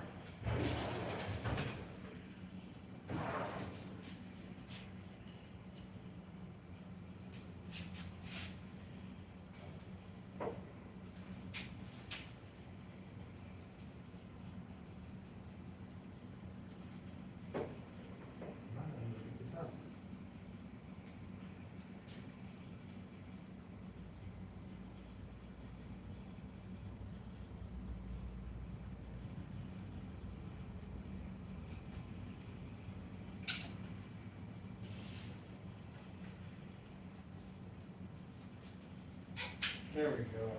Ándale. Sí, se puede. All right.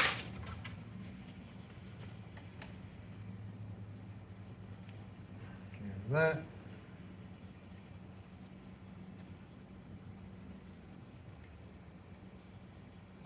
We're just not even attach the fuel regulator because we're just gonna send it. We're gonna send it. I agree, Chief. They did make some cool cars. I gotta tighten the oil drain. Get my oil drain plug tightened up. Get some oil in here. I think we'll be able to start her up. Ooh. That's not good. That's why we gotta check everything before we put something in. Gosh darn it.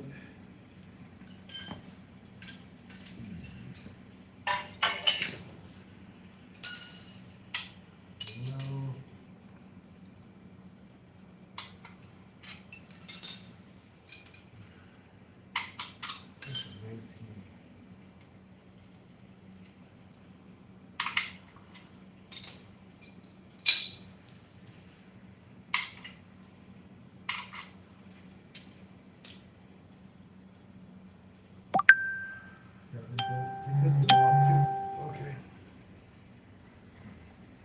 Ay, ay, ay. Gotta get my 19.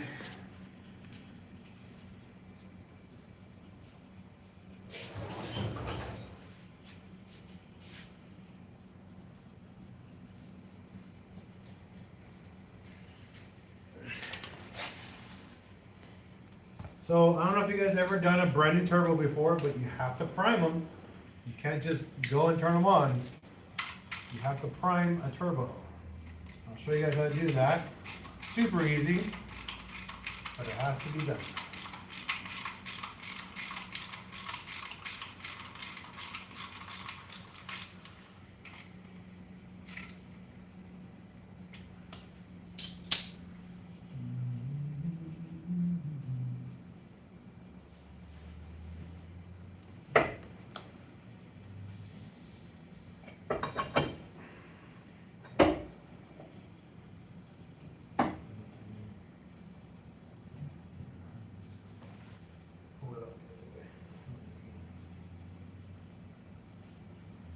Now I have to consider that going down that way into there. That's going to be a tight fit. Not going to lie. All right. I don't have a dipstick, so I don't want this. I might have to cover the hole with tape.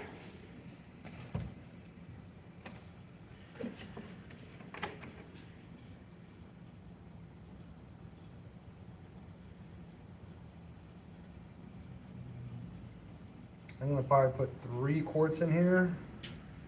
I'm not gonna put much because I don't have a dipstick to confirm how much oil's in here, and the car's at an angle, so I don't want to put too much oil and not enough oil. I'd rather just have some oil.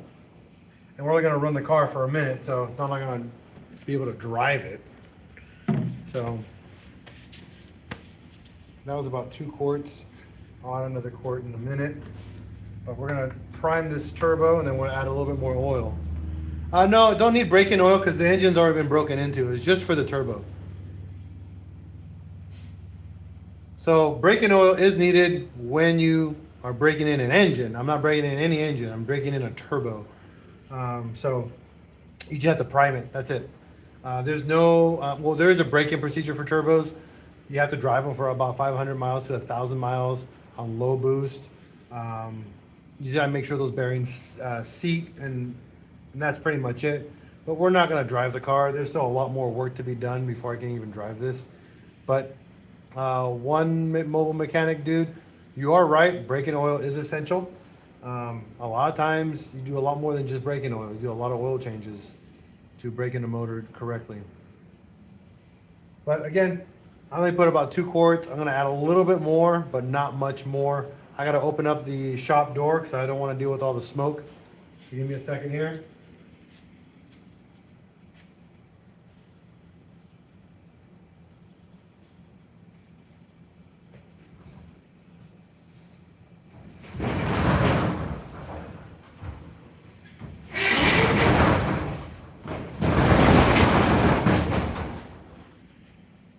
Cats are probably gonna head outside.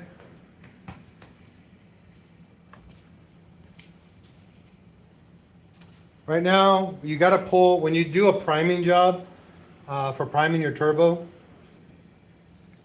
the biggest thing to do is you pull your fuel pump relay. You don't want this to turn on. We got to make sure the engine cranks for about 2 to 3 minutes, not the entire time, but we got to crank it. What we've got to do is build oil pressure inside that turbo so the bearings don't run dry. It only takes a minute, I said about a minute or two, and then we can plug in the fuel pump relay, and we can fire it up. But we want to make sure we have oil where it matters. I think I don't have a dipstick. Freaking irritated. I do have one. I just don't know where it went.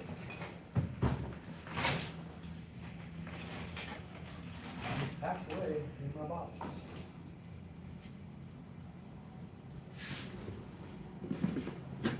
I'm gonna look for it one more time. Oh, there you are. See? And my timing cover. Yay! I also gotta order a billet dipstick.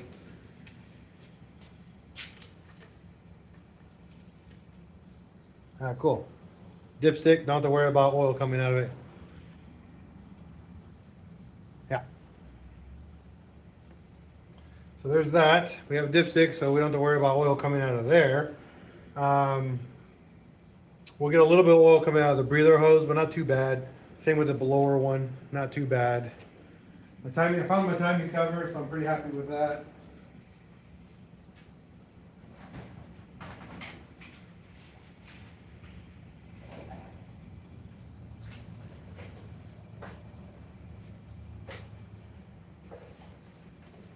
Oh, before I forget, here are my wastegate springs for my internal wastegate setup. So when we get this going, we're going to start tuning it for boost. And the wastegate, I was told I can go up to about 20, 25, I think, PSI with these springs that are available. So we'll see. We'll give that a try later. I'll probably want to push this thing to about 20 PSI. I think that's where I'll be very happy with my build. Okay, checking here, checking here. It's not gonna prime. I'm gonna go plug in the battery. I'm excited. I don't know about you guys, but I'm excited to get this thing cranked. Let's get it going. Oh, I'm gonna add a little bit more oil. I don't want to add too much oil, like I said earlier.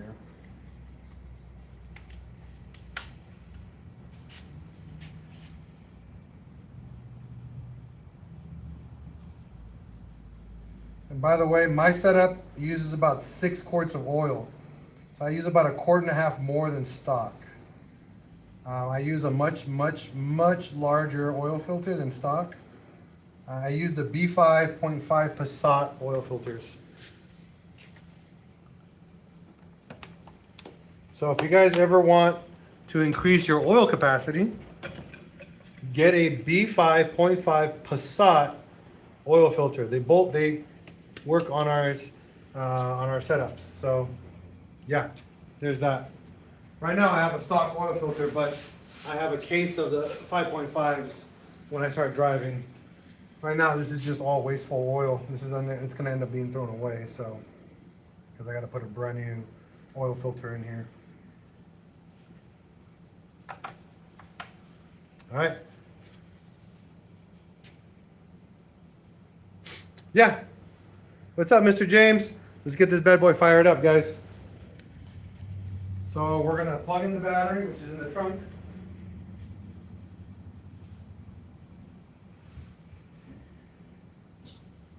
I had it on the battery tender all morning, fully charged.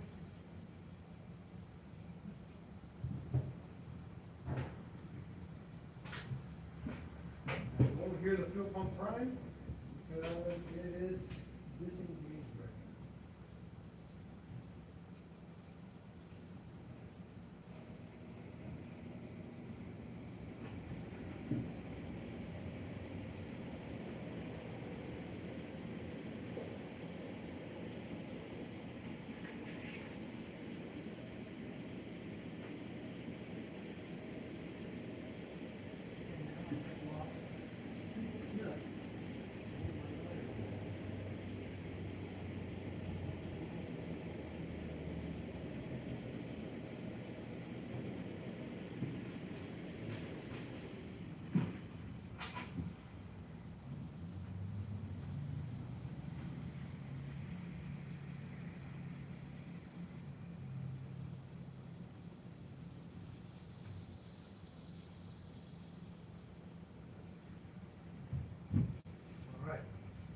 Now, one of the most important things when you guys get started to crank it,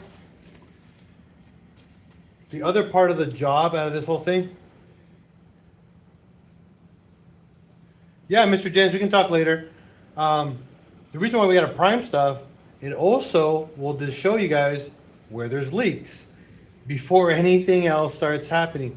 You do not want to turn this on if it has like a leak somewhere like crazy. So FYI, this is the way you find premature leaks before anything else.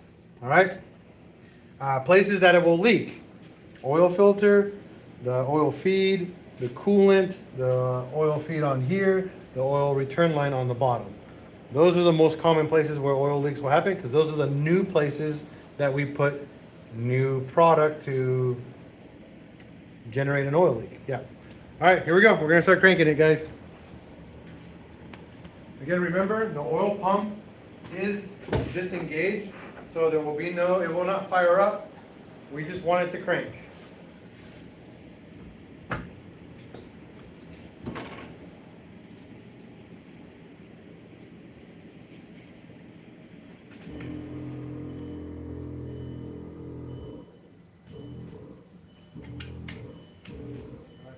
Not enough ground. Oh, we don't have the ground cable on. I was like, why is it not fire? We're missing the ground wire right here. I was like, there's something missing. And this one goes from here down here. And I was like, we're missing something. I found it.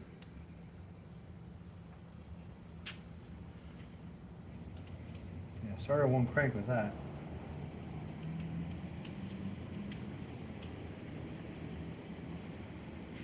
And then my ground wire.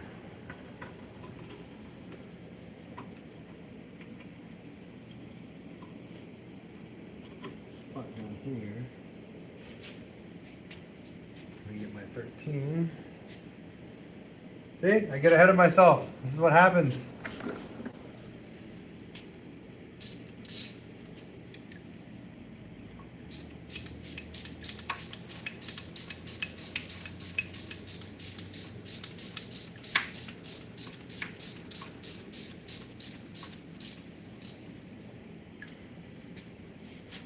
And I use my chassis ground down here.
All right, let's try this again, guys. Sorry. Can I get a like on my new video? I can check later, Luca. Whack the bonnet. Engine gets hot. The plastic's gonna shout. Okay. All right, let's try this again. It should now crank.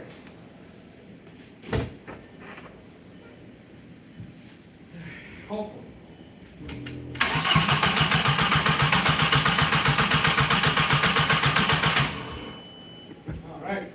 First set of cranks.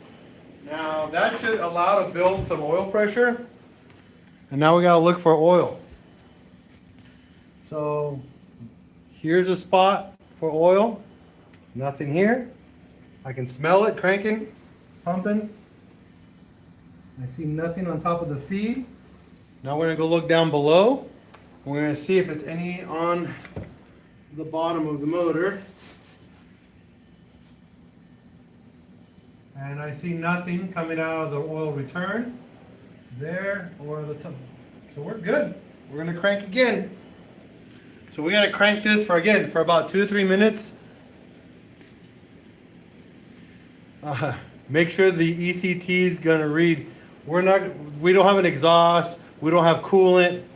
I'm not worried about exhaust gases. I just want to get it cranked, and I want to turn it on for about like 10 seconds because the exhaust is shooting straight to my wiring, so I don't want it to fry anything in my car.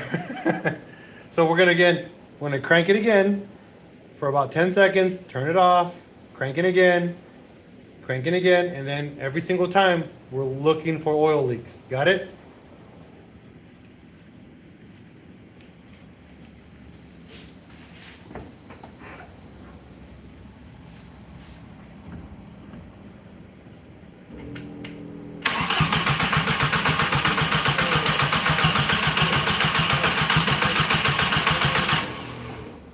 Chill. We don't want to burn out the starter either, so make sure you guys don't like rock that too long. I'm gonna put my battery tender on here while it's going, just to make sure I don't drain the battery. When you guys run the starter, you drain the battery a lot faster.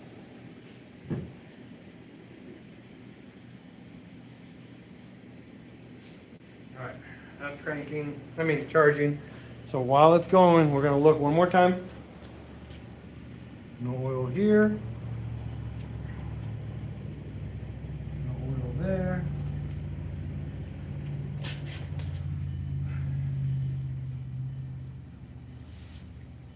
No oil down here. I'm pretty happy with these results. Holy smokes. So yeah. All right. Again, you don't want your starter to burn out.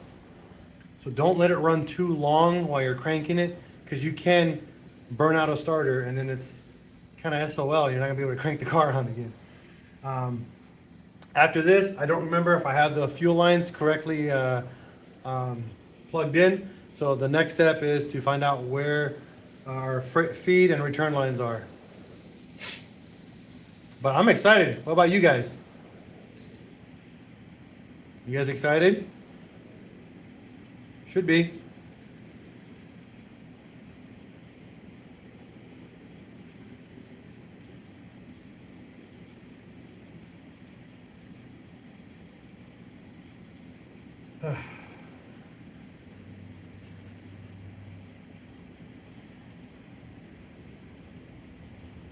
All right, I'm gonna crank it again.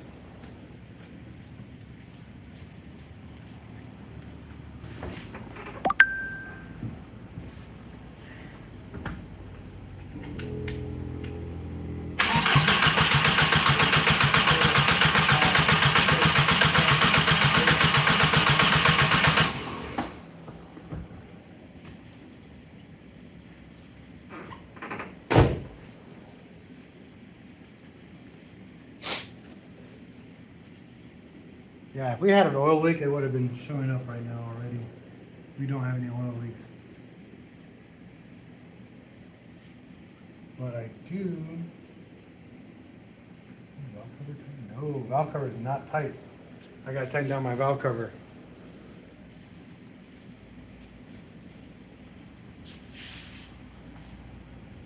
That will make an oil leak.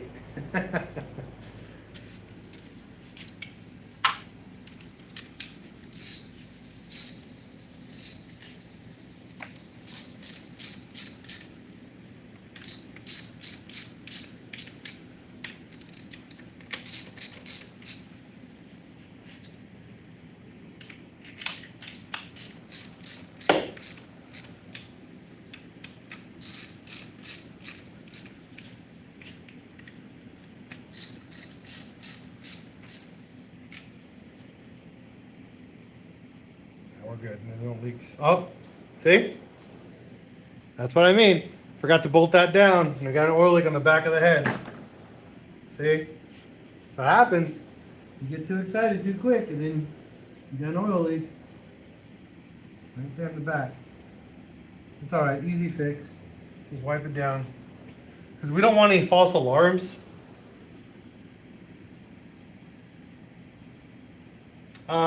No, this engine's been built. We just put a bigger turbo, we did new lines, we did a bunch of stuff.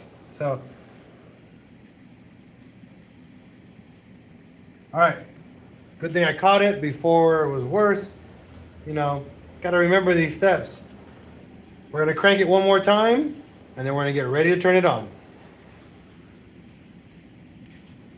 Right, Freddie? It's gonna be so freaking loud.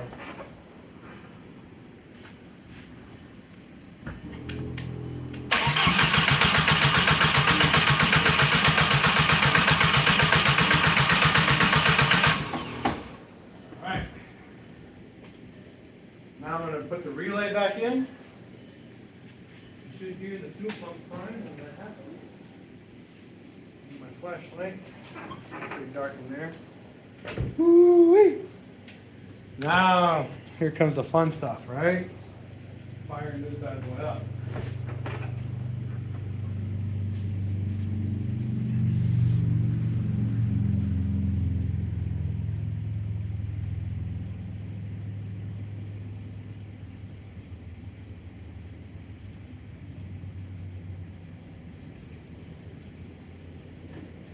Alright, here's the fuel pump prime. Again, I don't know if the lines are connected correctly, so we'll see.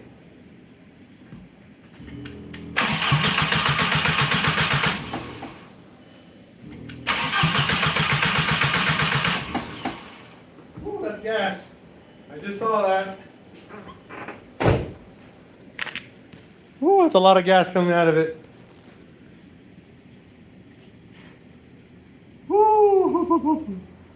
Good thing we didn't start it. All right, so this is for sure the pressure line. This is the return line. So we are, oh, you know what I forgot to do? I just put these here. I didn't clip them in place.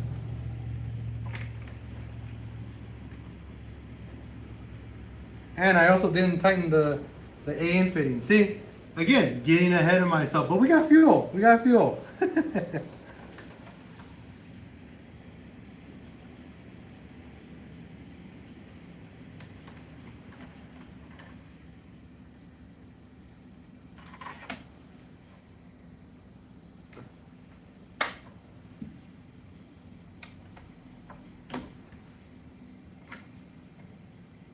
So we go grab a small crescent wrench. Oh, okay.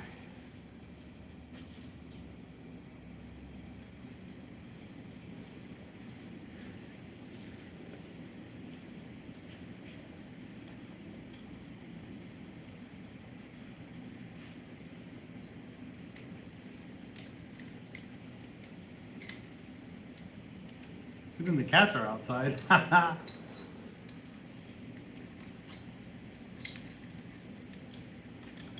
So the good thing about gasoline, it's only highly flammable in its gas state, not in its liquid form. I mean, it's still flammable in liquid form, but I'm not overly concerned for it to be an overheat because it evaporates so fast. All right, so that's nice and tight.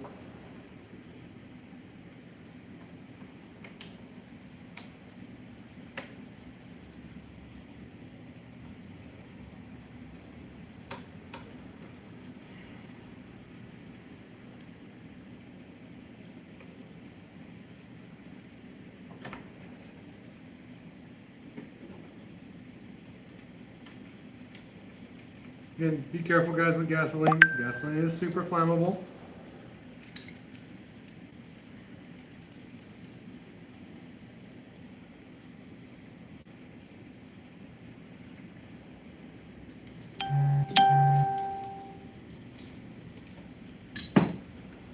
Alright. Okay, so we know now this is feed and this is return. And I believe we are set correctly. I can't remember if this is feed and this is return.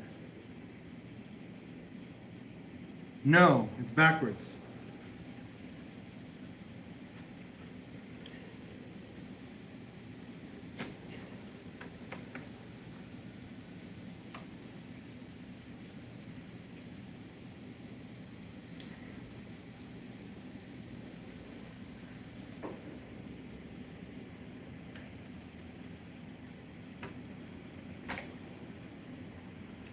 Come on.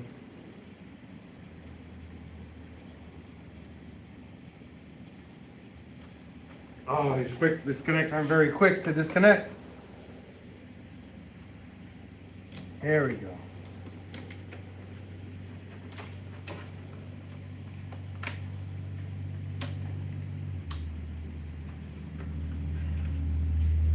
All right, that should be where we need to be. Should be. Now,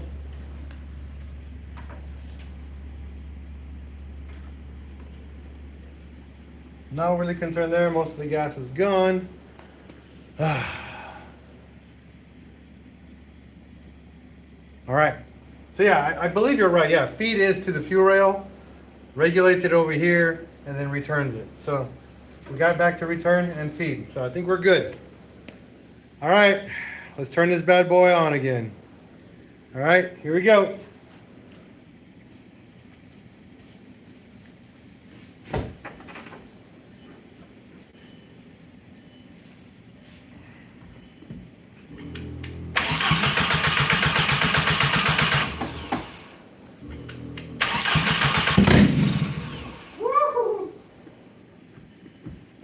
loud. Hold on, guys. Oh, I almost crushed your finger, you dumb cat. Hold on. I forgot my ground. There's a ground bolt missing here. I took it off for a reason. Woo. Hold on. So, I'm going to put you guys right here on the hood.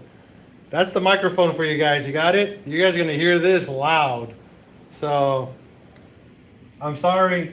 Turn the volume down, but I got to ground this one spot before I forget. That's for the ignition. It'll run really bad. It'll run like it's out of time.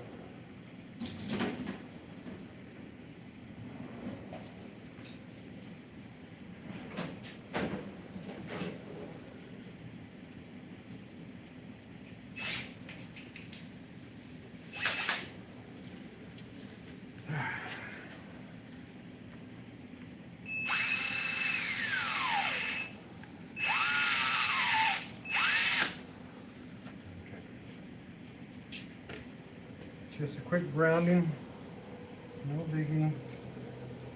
Now this is the ground for your ignition wires. Again, it'll run, but just really poorly.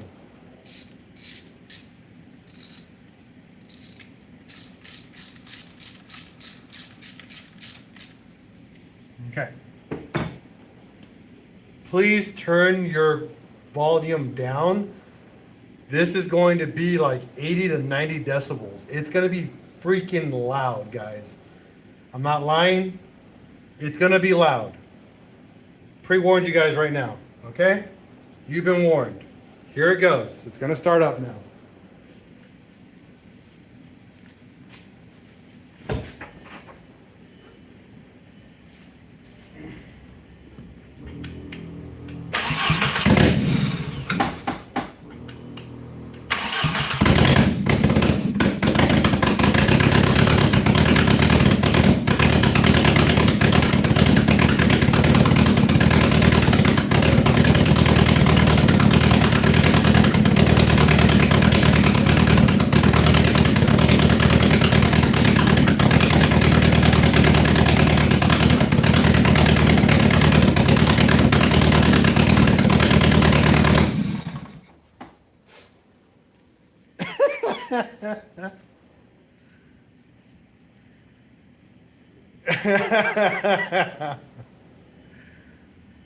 Did I not say it was loud? But it runs. Once you got fuel into the rail, it ran.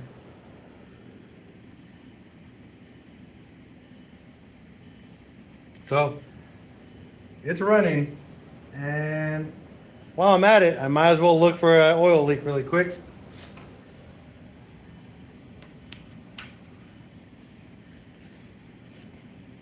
No leaks. No leaks. I'm pretty happy with that.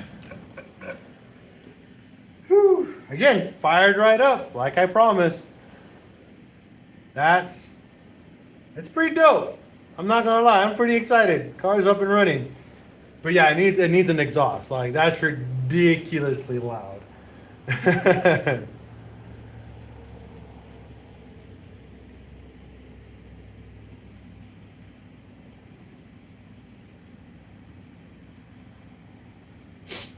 All right, should we fire it up one more time and then call it done? What do you guys think? Want to turn it on one more time?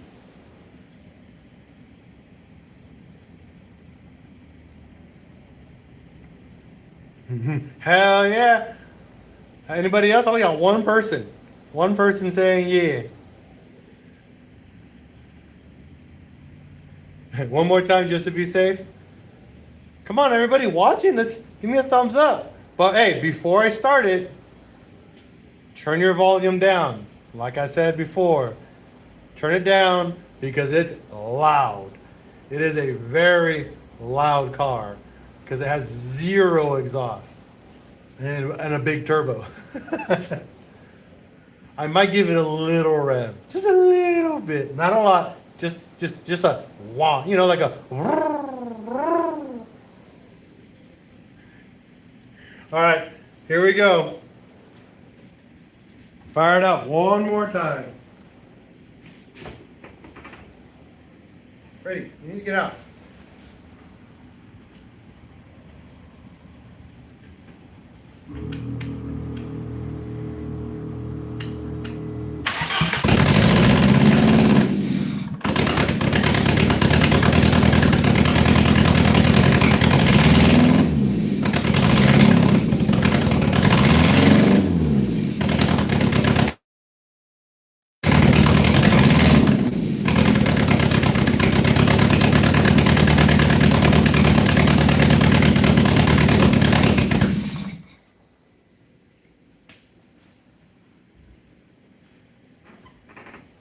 God damn! That's a loud car. And it fired right up that time.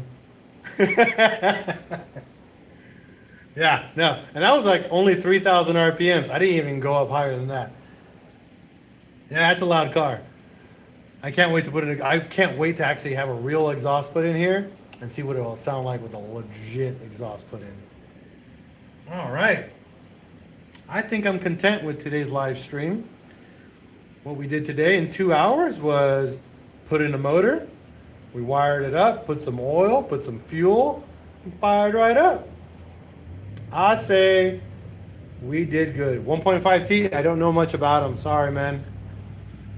I said we had a good day today. I'll see you guys on the next live stream, because the next live stream is not this car. We're gonna be working on something else. All right, I'm just gonna button her up and get it all going later, and then we'll show you guys, once it's all cleaned up and done, we'll show you guys the whole car put together nicely so you guys can enjoy it. But yeah, Filbert. So just so you guys know, my car's name is Filbert, okay? And he has a matching trailer as well, aka also known as Heifer. You guys will see him much later when we start working on that one. All right, guys, have a wonderful day. Peace out. Thank you for watching the live stream with me and getting this car up and running, because it has been one heck of a ride. Oh, and don't forget, if you see another dubber on the road, give him a thumbs up, give him a deuces, respect one another, love everyone. And we're going to break, fix, and repeat.